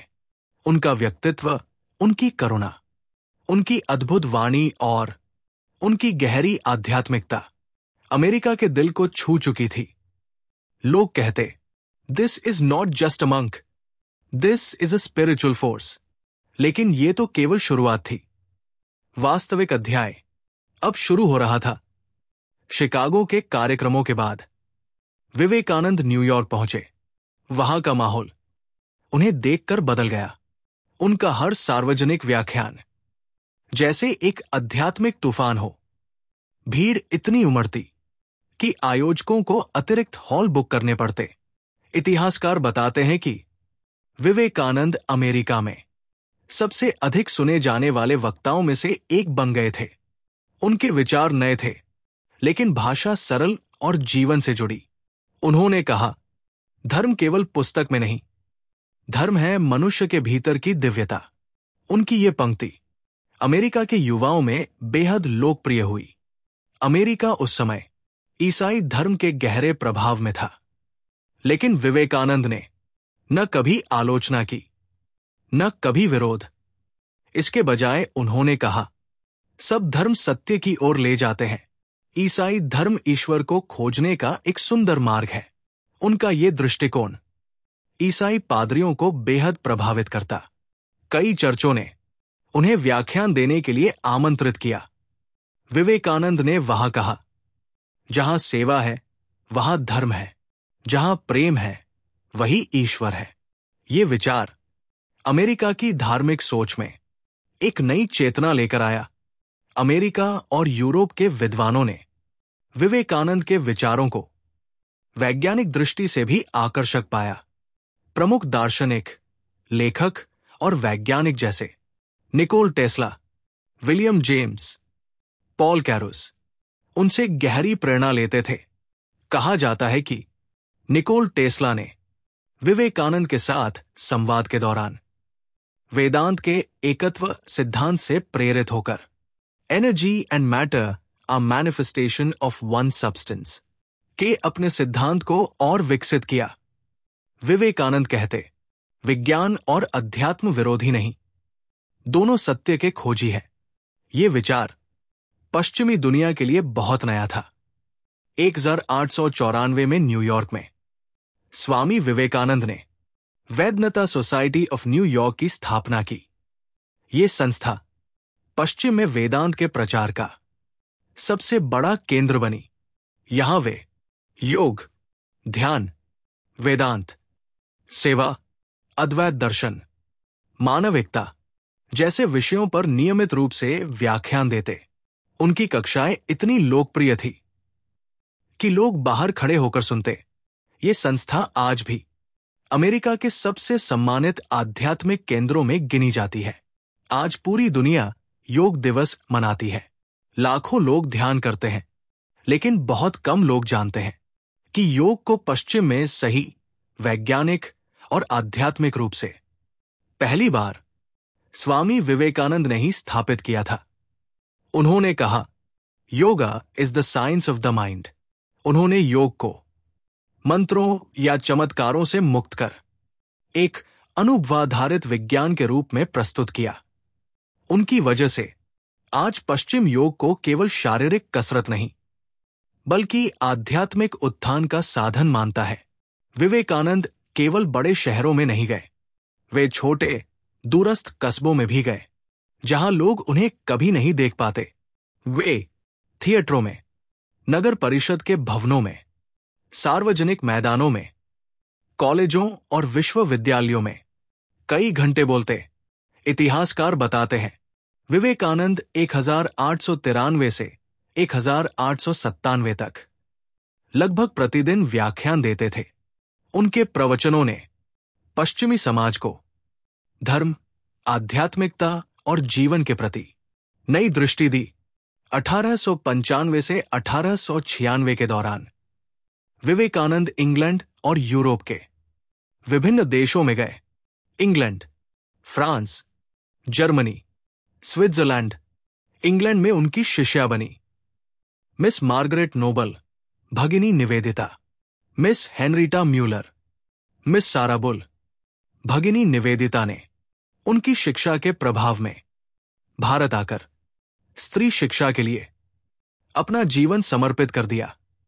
यूरोप में विवेकानंद की लोकप्रियता इतनी बढ़ी कि अखबारों ने लिखा, a monk from India is reteaching Europe the meaning of spirituality. Swami Vivekananda केवल व्याख्यान देने वाले नहीं थे, वे अपने प्रत्येक शिष्य से गहराई से जुड़ते। वे कभी कभी देर रात तक प्रश्नों के उत्तर देते, ध्यान करवाते, आध्यात्मिक समस्याओं का समाधान करते। उनका प्रेम किसी जाति, रंग, भाषा या धर्म पर आधारित नहीं था। वे कहते, दुनिया एक है, सब मनुष्य एक परिवार है। अमेरिका में रहते हुए उन्होंने कई पुस्तकें लिखी, राजा योगा, कर्मा योगा, जनाना योगा, भक्ति योगा और सैकड़ों व्याख्यानों का संग्रह। इन पुस्तकों ने पश्चिमी दुनिया को योग और वेदांत की सही समझ दी। आज भी ये पुस्तकें आध्यात्मिक साहित्य की धरोहर मानी जाती है। विवेकानंद ने भारत की छवि बदल दी। पहले पश्चिमी लोग भारत को गरीब, अशिक्षित, जंगलों का देश, तंत्र मंत्र का क्षेत्र समझते थे, लेकिन विवेकानंद ने पहली बार दुनिया को बताया, भारत आध्यात्मिकता का प्रकाश स्तंभ है। ये ज्ञान का देश है, चमत्कारों का नहीं। ये सहिष्णुता और मानवता की भूमि है। ये सभ्यता का गुरु है। उनकी वजह से दुनिया ने भारत को सम्मान और श्रद्धा से देखना शुरू किया। 1893 से 1897 तक विवेकानंद की अमेरिका और यूरोप की यात्रा एक वैश्विक आध्यात्मिक क्रांति थी।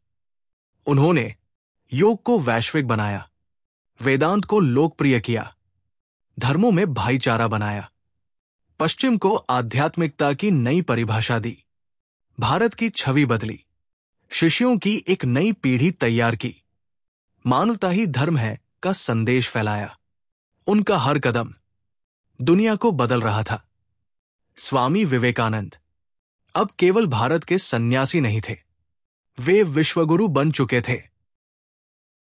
अध्याय 10, भारत वापसी, युवाओं में नई ऊर्जा और राष्ट्र जागरण।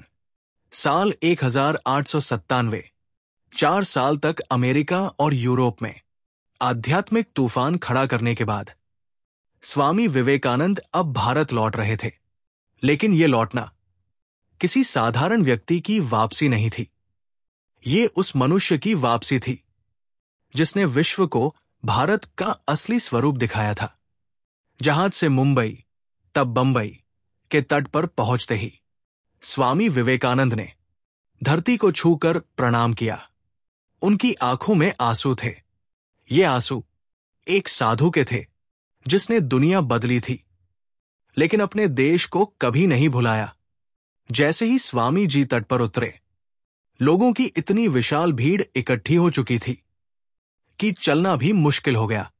युवाओं की टोलियां, छात्र संगठन, समाज सुधारक, व्यापारी, साधु संत, आम जनता, हर कोई इस इतिहास पुरुष को देखने के लिए उमड़ पड़ा था। लोग घोड़ा गाड़ी रोक लेते और कहते, स्वामी जी, आपने भारत का नाम उज्जवल कर दिया, आपने हमें गर्व महसूस कराया। कई जगह लोग रोते हुए उनके चरण छूते, कई बार फूलों की बारिश की जाती। कई जगहों पर हजारों लोग घंटों इंतजार करते, केवल उनकी एक झलक के लिए। मुंबई से कोलकाता तक हर जगह स्वागत जुलूस निकाले गए। इतिहासकार बताते हैं, भारत की धरती ने पहले कभी किसी सन्यासी का इतना भव्य स्वागत नहीं देखा था। स्वामी जी ने अपने प्रवास की शुरुआत पश्चिम भारत से की। महाराष्ट्र, छात्रों की सभा, सामाजिक संगठनों का स्वागत, शिक्षकों और विद्वानों से चर्चा, लोकमान्य तिलक जैसे नेताओं से मुलाकात। उनके भाषणों ने युवाओं में एक क्रांतिकारी जागरण पैदा किया।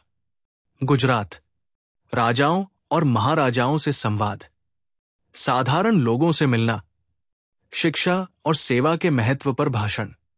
वे कहते, भारत का भविष्य राजाओं के नहीं, युवाओं के हाथ में है। राजस्थान, वहां विवेकानंद ने वीरता, साहस और राष्ट्र चेतना की बात की।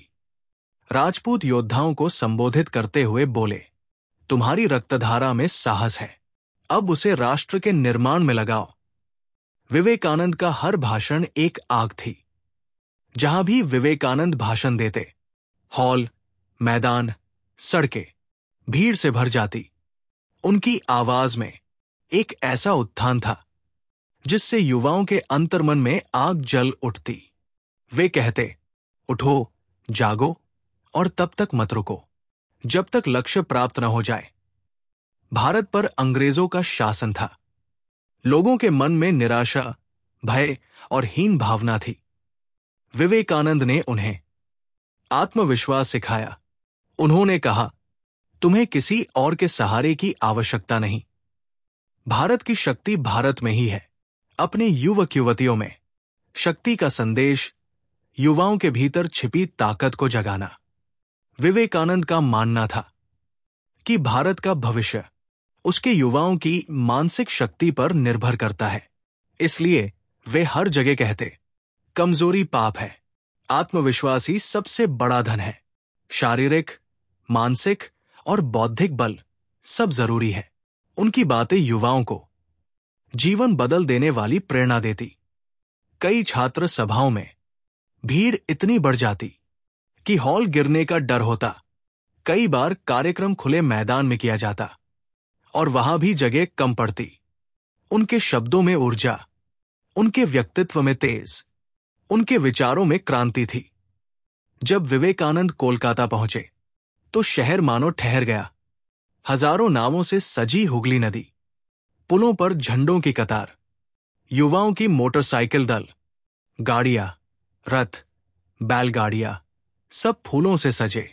घंटों तक चलने वाली जुलूस लहर। स्वागत में हजारों महिलाएं छतों से फूल बरसाती। वृद्ध लोग कहते, ये रामकृष्ण परमहंस के शिष्य नहीं, भारत का भविष्य है। कोलकाता में उनके 3 घंटे लंबे भाषण ने मानो समाज की नींव हिला दी। भारत के लिए नया मिशन, रामकृष्ण मिशन की स्थापना। स्वामी जी जानते थे कि केवल भाषणों से परिवर्तन नहीं आता, इसके लिए संगठित प्रयास चाहिए। इसलिए 1897 में उन्होंने स्थापित किया रामकृष्ण मिशन, जिसके लक्ष्य थे शिक्षा, स्वास्थ्य सेवा, गरीबों की सहायता, अनाथ बच्चों की देखभाल, प्राकृतिक आपदाओं में राहत, चरित्र निर्माण, सेवा और अध्यात्म का समन्वय। वे कहते थे, सेवा ही सच्चा धर्म है। भारत भर में रामकृष्ण मिशन के केंद्र खुलने लगे। विवेकानंद का राष्ट्रवाद न हिंसा पर आधारित था, न घृणा पर। उनका राष्ट्रवाद था मानवता का राष्ट्रवाद। वे कहते, भारत किसी बंद देश का नाम नहीं, ये आध्यात्मिक विचार का केंद्र है। जब तक गरीब भारत जीवित है, भारत जीवित है। उनकी सोच ने आने वाली पीढ़ियों के नेताओं को प्रेरित किया। सुभाष चंद्र बोस, जवाहरलाल नेहरू, स्वामी दयानंद, भगत सिंह, अरविंद घोष, सभी ने विवेकानंद को अपने प्रेरणा स्रोत के रूप में माना। स्वामी जी ने महसूस किया कि भारत की शिक्षा प्रणाली बच्चों को केवल नौकरी के लिए तैयार करती है, जीवन के लिए नहीं। उनका कहना था, सही शिक्षा वो है जो चरित्र बनाए, मन को मजबूत करे, बुद्धि को विकसित करे और व्यक्ति को आत्मनिर्भर बनाए। उन्होंने विज्ञान, तकनीक और आध्यात्मिकता तीनों के समन्वय की बात की। स्वामी विवेकानंद की वजह से छात्रों में नई ऊर्जा आई, समाज में आत्मसम्मान बढ़ा, भारत की संस्कृति का पुनर्जागरण हुआ, युवा राजनीतिक जागरूकता बढ़ी, सामाजिक सुधार आंदोलनों को नई दिशा मिली, शिक्षा और सेवा का महत्व बढ़ा। भारत एक राष्ट्र के रूप में जाग उठा। उनके विचारों ने भारत की स्वतंत्रता आंदोलन को एक गहन आध्यात्मिक आधार दिया। विवेकानंद ने अपने शब्दों, व्यक्तित्व और कार्यों से युवाओं के भीतर अद्भुत ऊर्जा पैदा की। वे युवाओं से कहते, तुम्हारी नसों में जो खून बह रहा है वो कमजोरियों का नहीं, वीरता का खून है। तुम्हें केवल अपने भीतर छिपी शक्ति को पहचानना है। उनकी आवाज युवाओं के दिलों में अब भी गूंजती है। भारत वापसी के बाद स्वामी विवेकानंद ने देश में जो चेतना जगाई वो आज भी जीवित है। उनकी वजह से भारत के युवा अपने आप को कमजोर नहीं बल्कि शक्तिशाली समझने लगे। उनकी वजह से भारत ने अपने सांस्कृतिक गौरव को पहचाना। उनकी वजह से भारत ने सेवा को धर्म माना। उनकी वजह से भारत का नया भविष्य तैयार हुआ। अध्याय 11, स्वामी विवेकानंद की शिक्षाएं, मानवता के लिए अमर संदेश। स्वामी विवेकानंद की शिक्षाएं सिर्फ कुछ उपदेश या भाषण नहीं थी, ये वे शिक्षाएं थी जो उन्होंने अपने जीवन के हर अनुभव, हर संघर्ष, हर दुख और हर तपस्या से जी कर, परख कर, समझ कर दुनिया को दी। उनकी शिक्षाएं किसी एक धर्म, एक जाति, एक देश या किसी एक वर्ग के लिए नहीं थी। उनकी शिक्षाएं थी पूरी मानवता के लिए। उनके विचार इतने व्यापक थे कि दुनिया के हर व्यक्ति को अपने जीवन में उपयोगी लगते हैं। आत्मविश्वास और आत्मबल विवेकानंद की मूल शिक्षा। स्वामी विवेकानंद के विचारों का केंद्र था अपने आप पर विश्वास करो। उनका मानना था मनुष्य ईश्वर का अंश है, मनुष्य में अनंत शक्ति है, कमजोरी पाप है, डर मनुष्य का सबसे बड़ा दुश्मन है, आत्मविश्वास सफलता की पहली सीढ़ी है। वे कहते थे तुम्हें खुद पर विश्वास नहीं है, इसीलिए तुम्हारी शक्ति बाहर नहीं आती। और आगे कहते यदि कोई एक दिन के लिए भी पूरी तरह अपने ऊपर विश्वास कर ले तो वो दुनिया को बदल सकता है। उनके ये शब्द भारत ही नहीं, पूरी दुनिया में लाखों युवाओं को प्रेरित करते रहे। शक्ति का दर्शन, मजबूती ही आध्यात्मिकता है। विवेकानंद ने शक्ति को नैतिक, आध्यात्मिक और सामाजिक पक्ष से समझाया। वे कहते पहले शरीर से मजबूत बनो, तभी मन से मजबूत बन पाओगे। उनका यह विचार भारत की पारंपरिक धारणा से अलग था, जहां शरीर को साधारण माना जाता था। विवेकानंद कहते हाथ जोड़कर प्रार्थना करने से ज्यादा भगवान की पूजा एक मजबूत युवा कर सकता है। उन्होंने युवाओं को सिखाया व्यायाम करो, शरीर को मजबूत बनाओ, तेजस्विता विकसित करो, अनुशासन अपनाओ, क्योंकि मजबूत व्यक्ति ही बड़ा धर्म कर सकता है। अद्वैत वेदांत, सभी में एक ही आत्मा, विवेकानंद की शिक्षाओं का मूल दर्शन था। अद्वैत, एकत्व का सिद्धांत, अद्वैत फिलॉसफी। इसका अर्थ ईश्वर एक है, संपूर्ण ब्रह्मांड उसी का विस्तार है, हर व्यक्ति उसी दिव्य शक्ति का अंश है। विभाजन, भेदभाव, जाति सब भ्रम है। विवेकानंद कहते जितने भी लोग तुम्हारे सामने हैं वे सब ईश्वर के ही रूप है। ये शिक्षा दुनिया की सबसे ऊंची आध्यात्मिक शिक्षा है और यही संदेश उन्होंने शिकागो में विश्व को दिया था। इस दर्शन ने धार्मिक संघर्ष कम किए, लोगों में समन्वय का भाव बढ़ाया, मानवता को एक परिवार माना, प्रेम और करुणा का मार्ग दिखाया। ये दर्शन आज भी दुनिया में शांति और सद्भाव का आधार है। सेवा ही धर्म, दरिद्र नारायण। विवेकानंद ने आध्यात्मिकता को सिर्फ ध्यान, पूजा या मंत्र तक सीमित नहीं किया। उन्होंने कहा ईश्वर कहीं मंदिरों में नहीं, वो तो भूखे, गरीब और दुखी लोगों के रूप में खड़ा है। उन्होंने गरीबों को दरिद्र नारायण कहा। उनकी सबसे प्रसिद्ध पंक्ति जिस मनुष्य की सेवा करते हो उसमें ईश्वर को देखो, यही शिक्षा रामकृष्ण मिशन की नींव बनी। स्वामी जी ने कहा अनाथों की सेवा धर्म, गरीबों को भोजन धर्म, शिक्षा देना धर्म, बीमारी में सहायता धर्म, समाज के लिए जीना धर्म। उन्होंने सेवा को धर्म से भी ऊंचा स्थान दिया। शिक्षा का नया दर्शन, चरित्र निर्माण ही असली शिक्षा। विवेकानंद का शिक्षा दर्शन आज भी आधुनिक शिक्षा की नींव माना जाता है। वे कहते शिक्षा वो है जो मनुष्य के भीतर की पूर्णता को बाहर लाए। उनके अनुसार शिक्षा चरित्र बनाती है, शिक्षा सच्चाई सिखाती है, शिक्षा आत्मबल विकसित करती है, शिक्षा स्वतंत्र सोच पैदा करती है, शिक्षा व्यक्ति को समाज के लिए उपयोगी बनाती है। उन्होंने कहा केवल रटकर पास होना शिक्षा नहीं, जो शिक्षा जीवन में उतरे वही शिक्षा है।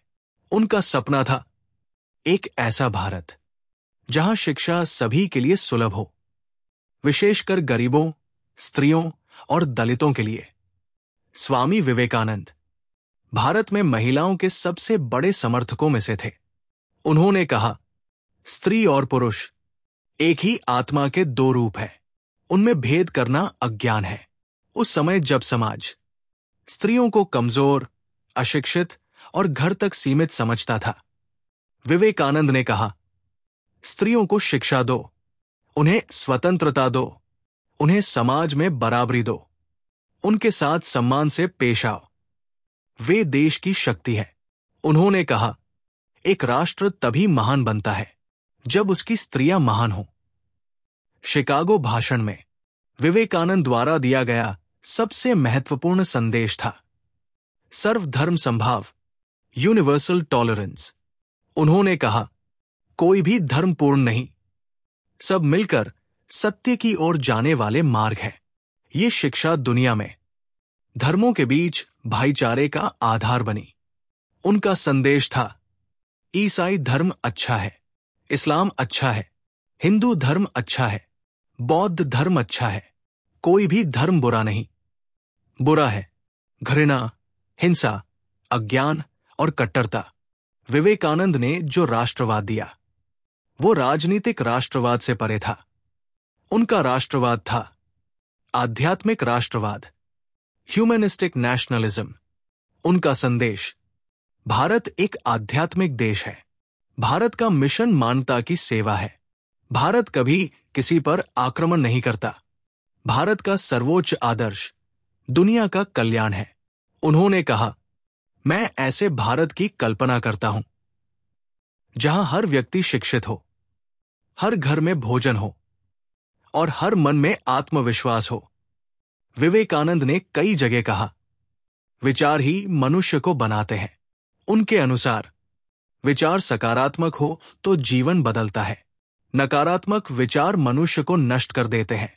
आत्मा की शक्ति विचारों से जागती है, चिंतन से चरित्र बनता है।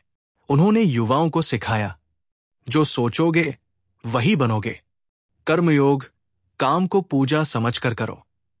विवेकानंद ने कर्मयोग का अर्थ समझाते हुए कहा, कर्म से भागो मत, कर्म ही ईश्वर की पूजा है। कर्मयोग का मतलब अपना कर्तव्य पूरी निष्ठा से करना, फल की इच्छा में नहीं।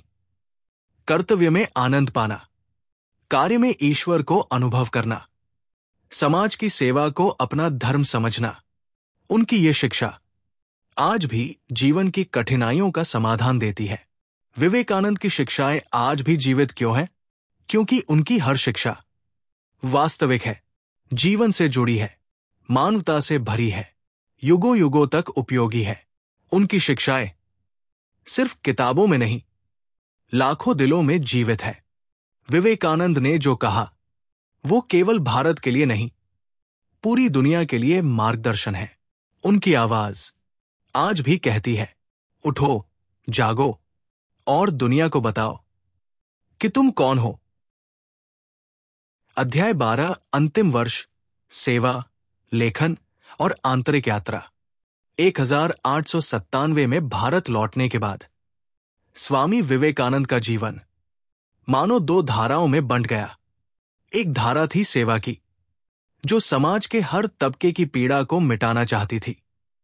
दूसरी धारा थी आध्यात्मिक आत्मचिंतन की, जो उन्हें भीतर की शांति, अंतर्दृष्टि और उच्चतम अनुभवों की ओर ले जा रही थी। लेकिन 1899 से 1902 का समय, 3 साल, यही 3 वर्ष उनके जीवन का अंतिम और सबसे गहरा अध्याय बना, जहां उन्होंने जितनी करुणा बाहर जगाई, उतना ही शांति का अथाह सागर भीतर पाया।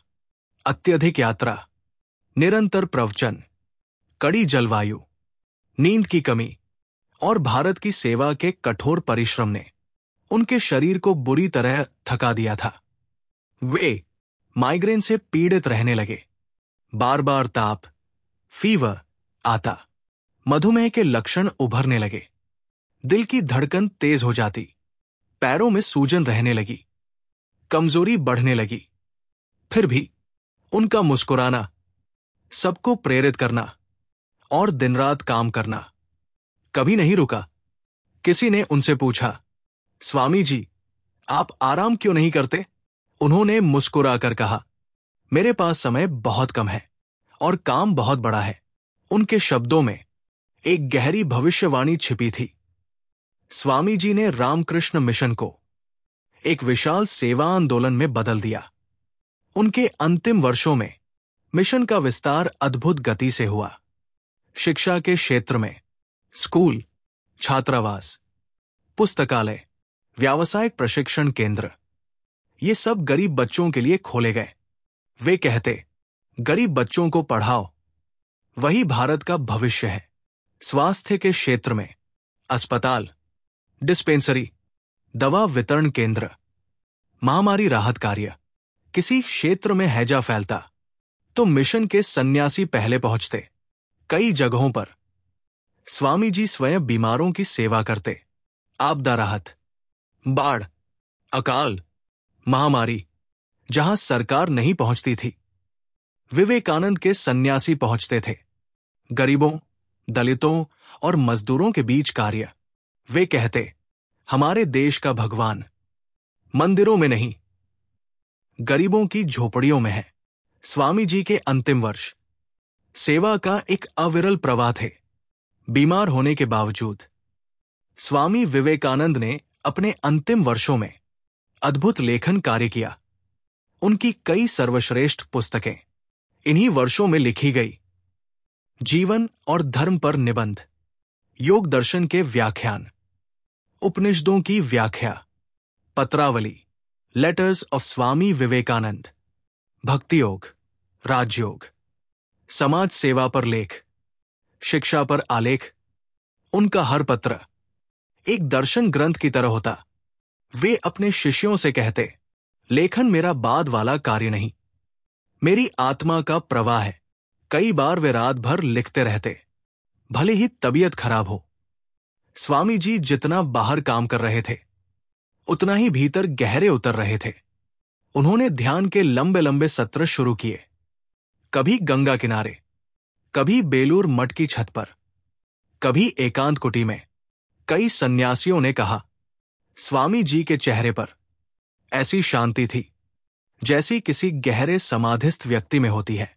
वे आधी आधी रात तारों भरे आसमान को देखते और कहते, ब्रह्मांड विशाल है और आत्मा उससे भी विशाल। उनके शब्दों में एक दिव्य अनुभव का संकेत था। अपने अंतिम वर्षों में स्वामी विवेकानंद बार बार कहते, काश मैं हिमालय जा पाता, कुछ समय एकांत में रहकर अपने भीतर की आवाज सुन पाता। उन्होंने कई साथियों से कहा, मेरा मन बार बार हिमालय की ओर उड़ता है, वो मेरा असली घर है। लेकिन सेवा का काम उन्हें रुकने नहीं देता था। उन्होंने कहा, हिमालय जाना चाहता हूं, लेकिन भारत की पीड़ा मुझे रोक लेती है। ये एक सन्यासी का सबसे सुंदर संघर्ष था। स्वामी जी अपने शिष्यों से गहरी माता पिता जैसी ममता रखते थे। वे उनके साथ हंसते, खेलते, ध्यान सिखाते, संगीत सिखाते, दर्शन समझाते, जीवन की समस्याओं का समाधान देते। कई बार वे कहते, तुम लोग मेरे बच्चे हो, मेरे बाद मिशन तुम्हारा है। उनका ये प्रेम आज भी रामकृष्ण मिशन की आत्मा है। 1900 से 1902 के बीच उनका स्वास्थ्य तेजी से गिरने लगा। सांस लेने में कठिनाई, पैरों में सुन पड़ना, बार बार थकावट, आंखों में कमजोरी, कई बार चलना भी मुश्किल। फिर भी वे प्रवचन, सेवा और लेखन में लगे रहे। कई बार सन्यासी कहते, स्वामी जी कृपया आराम कीजिए। वे उत्तर देते, मेरा शरीर मेरा उपकरण है, जब तक ये चलता है मुझे चलना है। उनमें एक गहरी जल्दबाजी दिखाई देती थी, जैसे उन्हें पता हो कि उनके पास बहुत समय नहीं है। कई जगह उन्होंने कहा, मैं 40 साल से ज्यादा नहीं जीऊंगा। लोग ये सुनकर चकित रह जाते, लेकिन विवेकानंद शांत रहते। उनका मानना था, उन्होंने अपना काम पूरा कर लिया। मिशन अब संगठित हो चुका है, भारत में चेतना जाग चुकी है, वेदांत विश्व तक पहुंच चुका है, सेवा आंदोलन शुरू हो चुका है, अब जीवन का उद्देश्य पूर्ण हो चुका है। मई जून 1902 में वे अधिकतर समय बेलूर मठ में रहे। उनके दैनिक कार्य ध्यान, गीता और उपनिषद पर चिंतन, शिष्यों से बातें, मिशन के भविष्य पर चर्चा, छोटी यात्राएं, कुछ लेखन। इस दौरान उनकी वाणी और भी धीमी, और भी मधुर, और भी शांत हो गई। वे कहते, मुझे अब विश्राम चाहिए, बहुत लंबा विश्राम। ये सुनकर शिष्यों के मन में भय पैदा हो जाता। 4 जुलाई की सुबह स्वामी जी ने अपनी दिनचर्या सामान्य रूप से की। जल्दी उठे, ध्यान किया, गंगा स्नान के लिए निर्देश दिए, सन्यासियों के साथ भोजन किया, वेदांत पर चर्चा की, दिन भर मिशन के कार्य की योजना बनाई। एक सन्यासी ने कहा, स्वामी जी आज बहुत प्रसन्न दिख रहे थे। दोपहर में उन्होंने एक शिष्य से कहा, आज मेरा मन अलौकिक शांति में है। वे अपनी कुटी में गए और कहा, मैं कुछ देर ध्यान करूंगा, कोई परेशान न करे। उन्होंने पद्मासन लगाया, पीठ सीधी, आंखें बंद, चेहरा शांत, शरीर पूर्ण स्थिर। कई घंटों तक वे गहरे ध्यान में बैठे रहे और फिर शाम लगभग 9 बजे वे ध्यान की अवस्था में ही शरीर त्याग कर परम शांति में विलीन हो गए। उनकी आयु केवल 39 वर्ष थी। समाचार फैलते ही कोलकाता, मद्रास, मुंबई, दिल्ली, बनारस, पंजाब, बांग्ला समाज, हर जगह शोक की लहर दौड़ गई। लेकिन उनके शिष्यों ने कहा, स्वामी जी मरे नहीं, वे हर हृदय में जीवित है। और सचमुच आज 100 से अधिक वर्ष बाद उनकी शिक्षा, सेवा और विचार दुनिया भर में लोगों को प्रेरित कर रहे हैं। एक ऐसा जीवन जो समय से परे हो गया। स्वामी विवेकानंद ने सिर्फ 39 वर्षों में आध्यात्मिक क्रांति की, युवाओं में ऊर्जा जगाई, महिलाओं की शिक्षा के लिए लड़ाई लड़ी, जाति भेद के खिलाफ आवाज उठाई, सेवा को धर्म बनाया, वेदांत को विश्व तक पहुंचाया, एक महान मिशन स्थापित किया और भारत को आत्मविश्वास और गौरव से भर दिया। उनका जीवन युगों युगों तक प्रेरणा का स्रोत रहेगा। वे गए नहीं, उनकी ऊर्जा हर उस युवक में है जो अपने सपनों के लिए खड़ा होता है। वे उस सेवा में है जो कोई गरीब के लिए करता है। वे उस विचार में है जो किसी को साहस देता है। वे आज भी कहते हैं, उठो, जागो और तब तक मत रुको जब तक लक्ष्य प्राप्त न हो जाए। अध्याय 13 स्वामी विवेकानंद की विरासत, विचार, आंदोलन और एक नए भारत की नींव। 1902 में जब स्वामी विवेकानंद ने ध्यान की अवस्था में शरीर त्यागा, तब उनकी आयु मात्र 39 वर्ष थी। लेकिन आश्चर्य की बात है, इतने छोटे जीवन में उन्होंने जो कार्य किया वो आज भी पृथ्वी पर सबसे प्रभावशाली आध्यात्मिक विरासतों में से एक माना जाता है। उनकी मृत्यु एक अंत नहीं थी, वो एक युग की शुरुआत थी। एक नया भारत, एक नया विश्व, एक नई चेतना अब आकार ले चुकी थी। स्वामी विवेकानंद की सबसे बड़ी विरासत है वेदांत को वैश्विक स्तर पर स्थापित करना। आज पश्चिम में योग, ध्यान, माइंडफुलनेस, आत्मा की खोज, आध्यात्मिकता का विज्ञान, ये सब लोकप्रिय है, तो इसकी जड़ें विवेकानंद में ही है। उन्होंने दिखाया, धर्म तर्क संगत है, आध्यात्मिकता वैज्ञानिक है, ईश्वर अनुभव है, योग आत्मा का विज्ञान है, मनुष्य दैवी है। सब धर्म सत्य की ओर ले जाते हैं। उनकी वजह से दुनिया पहली बार भारत के आध्यात्मिक दर्शन की गहराई को जान पाई। आज अमेरिका, यूरोप और एशिया के सैकड़ों वेदांत केंद्र उनकी ही देन है। विवेकानंद के लेखन, राजयोग, कर्मयोग, ज्ञान योग, भक्ति योग, पत्रावली, व्याख्यान, निबंध आज भी विश्वविद्यालयों में पढ़ाए जाते हैं। शोध का विषय है, मनोविज्ञान, शिक्षा और समाज विज्ञान में उपयोग होते हैं।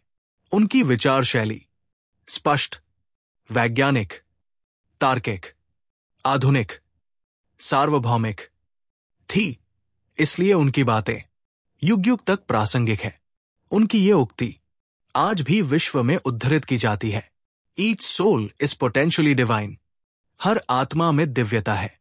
विवेकानंद की विरासत में सामाजिक क्रांति का सबसे बड़ा आधार है रामकृष्ण मिशन और रामकृष्ण मठ। उनकी स्थापना आज अस्पताल चला रही है, स्कूल चलाती है, अनाथालय चलाती है, ग्रामीण विकास करती है, आपदा राहत में सबसे आगे रहती है, गरीबों में भोजन, दवा, शिक्षा पहुंचाती है, आध्यात्मिक मार्गदर्शन देती है। और ये सब किसी सरकार से नहीं, किसी राजनीतिक एजेंडे से नहीं, बल्कि केवल मानवता के लिए। रामकृष्ण मिशन आज दुनिया के सबसे बड़े सेवा संगठनों में से एक है। इस मिशन का मूल मंत्र स्वामी विवेकानंद का ही है, आत्मानो मोक्षार्थम जगत हिताय च। अपने मोक्ष के लिए और जगत के कल्याण के लिए विवेकानंद का शिक्षा दर्शन आज भारत के शिक्षा ढांचे की रीढ़ बन चुका है। उनका सपना था मजबूत चरित्र, स्वस्थ शरीर, स्वतंत्र सोच, नैतिकता, विज्ञान, आध्यात्मिकता का संयोजन। उनकी प्रेरणा से बेलूर मठ के स्कूल, विश्व भारती, टैगोर के विश्वविद्यालय, बनारस हिंदू विश्वविद्यालय, मदन मोहन मालवीय, कई आधुनिक संस्थान, राष्ट्रीय शिक्षा नीति की अवधारणाएं जन्मी। उन्होंने कहा, शिक्षा वो है जो मनुष्य को निडर बनाती है। आज भारत का युवा उनके इसी विचार से प्रेरित होकर अपने सपनों के लिए खड़ा होता है। विवेकानंद राजनीतिक व्यक्ति नहीं थे, पर लाखों स्वतंत्रता सेनानियों की आत्मा उनके विचारों से जल उठी। उनका दर्शन था आध्यात्मिक राष्ट्रवाद। स्वामी जी के प्रभाव में सुभाष चंद्र बोस, भगत सिंह, अरविंद घोष, लोकमान्य तिलक, नेहरू, विवेकानंद की कर्मयोग और उठो जागो से प्रेरणा लेते थे। सुभाष बोस ने कहा, उनकी एक आवाज 20 लाख युवाओं को खड़ा कर सकती है। भगत सिंह ने उनकी किताबें जेल में पढ़ी। तिलक ने कहा, विवेकानंद की वाणी भारत की आत्मा है। विवेकानंद ने भारत को दास्ता की नींद से जगाया, पहले मन से, फिर कर्म से। स्वामी जी का सबसे बड़ा प्रभाव युवाओं पर है। उनकी पंक्तियां, उठो जागो, तुम अनंत शक्ति हो, कमजोरी पाप है, खड़े हो जाओ, साहस जुटाओ, आज भी हर युवा को साहस देती है। राष्ट्रीय युवा दिवस 12 जनवरी उनके जन्मदिन पर मनाया जाता है। उनकी छवि आज के भारत के युवा नायक की है। विवेकानंद की शिक्षाओं का प्रभाव America, England, France, Germany, Japan, Sri Lanka, Singapore, Canada, हर जगह देखा जाता है। उनके अनुयायी वैज्ञानिक, दार्शनिक, कलाकार, राज्यकर्ता, शिक्षक, चिकित्सक, हर वर्ग से हैं। उनका संदेश धर्म, जाति, रंग, भाषा से परे है। इसीलिए वो विश्वभर में स्वीकार्य है। आज भारत में फिटनेस आंदोलन, योग दिवस, स्टार्टअप संस्कृति, आत्मनिर्भर भारत, स्किल डेवलपमेंट, महिला शक्ति, डिजिटल युवा आंदोलन, इन सब के पीछे विवेकानंद का दर्शन छिपा है। उनकी बात तुम कर सकते हो आज का सबसे बड़ा प्रेरक वाक्य है। भारत का हर युवा उनसे शक्ति लेता है। आज विवेकानंद की किताबें हर भाषा में, हर देश में, हर उम्र के लोगों में सबसे ज्यादा पढ़ी जाती है। उनकी पुस्तकों को साधु ही नहीं, इंजीनियर, डॉक्टर, सैनिक, नेता, कलाकार सभी पढ़ते हैं। उनकी लेखनी में विज्ञान, तर्क, अध्यात्म, प्रेरणा, सेवा, राष्ट्रवाद, करुणा सब एक साथ मिलता है। विवेकानंद ने कहा, सभी धर्म एक ही लक्ष्य की ओर ले जाते हैं। ये विचार दुनिया के लिए शांति का सबसे बड़ा समाधान है। दुनिया में जब भी युद्ध, दंगे, कट्टरता, धर्म के नाम पर द्वेष बढ़ता है, स्वामी जी की आवाज सबके दिलों को एक करती है। उनका संदेश आज भी आधुनिक, तार्किक और वैश्विक है। समापन, एक ऐसा प्रकाश जो कभी मंद नहीं होता। स्वामी विवेकानंद की विरासत किसी एक मठ, एक पुस्तक या एक पीढ़ी में सीमित नहीं है। वे भारत के आध्यात्मिक मार्गदर्शक, दुनिया के प्रेरणा स्रोत, युवाओं के नायक, वैज्ञानिकों के प्रेरक, शिक्षकों के मार्गदर्शक, गरीबों के मित्र, मानवता के रक्षक है। उनकी विरासत हर उस स्थान पर जीवित है जहां एक बच्चा पहली बार स्कूल जाता है, कोई नौजवान अपने सपनों के लिए खड़ा होता है, कोई गरीब अस्पताल में इलाज पाता है, कोई साधु ध्यान में बैठता है, कोई वैज्ञानिक ब्रह्मांड को समझने की कोशिश करता है। विवेकानंद हर जगह है। उनका अंतिम संदेश, मैं जीवित रहूंगा जब तक एक भी आत्मा मेरे संदेश से प्रेरित होकर शक्ति और प्रेम के मार्ग पर चलेगी। और ये सत्य है, विवेकानंद आज भी जीवित है, हर उस हृदय में जो साहस, सेवा और सत्य को चुनता है। दोस्तों, स्वामी विवेकानंद का जीवन हमें ये सिखाता है, जिज्ञासा रखें, सत्य की तलाश कभी न छोड़ें, मानव सेवा करें, अपने अंदर ताकत पहचानें और सबसे महत्वपूर्ण, जीवन को उद्देश्य के साथ जिए। अगर ये प्रेरक जीवन था आपको अच्छी लगी हो तो वीडियो को लाइक, शेयर और कमेंट करना न भूलें। और ऐसे ही प्रेरणादायक विषयों के लिए हमारे चैनल को सब्सक्राइब जरूर करें। धन्यवाद। जय हिंद।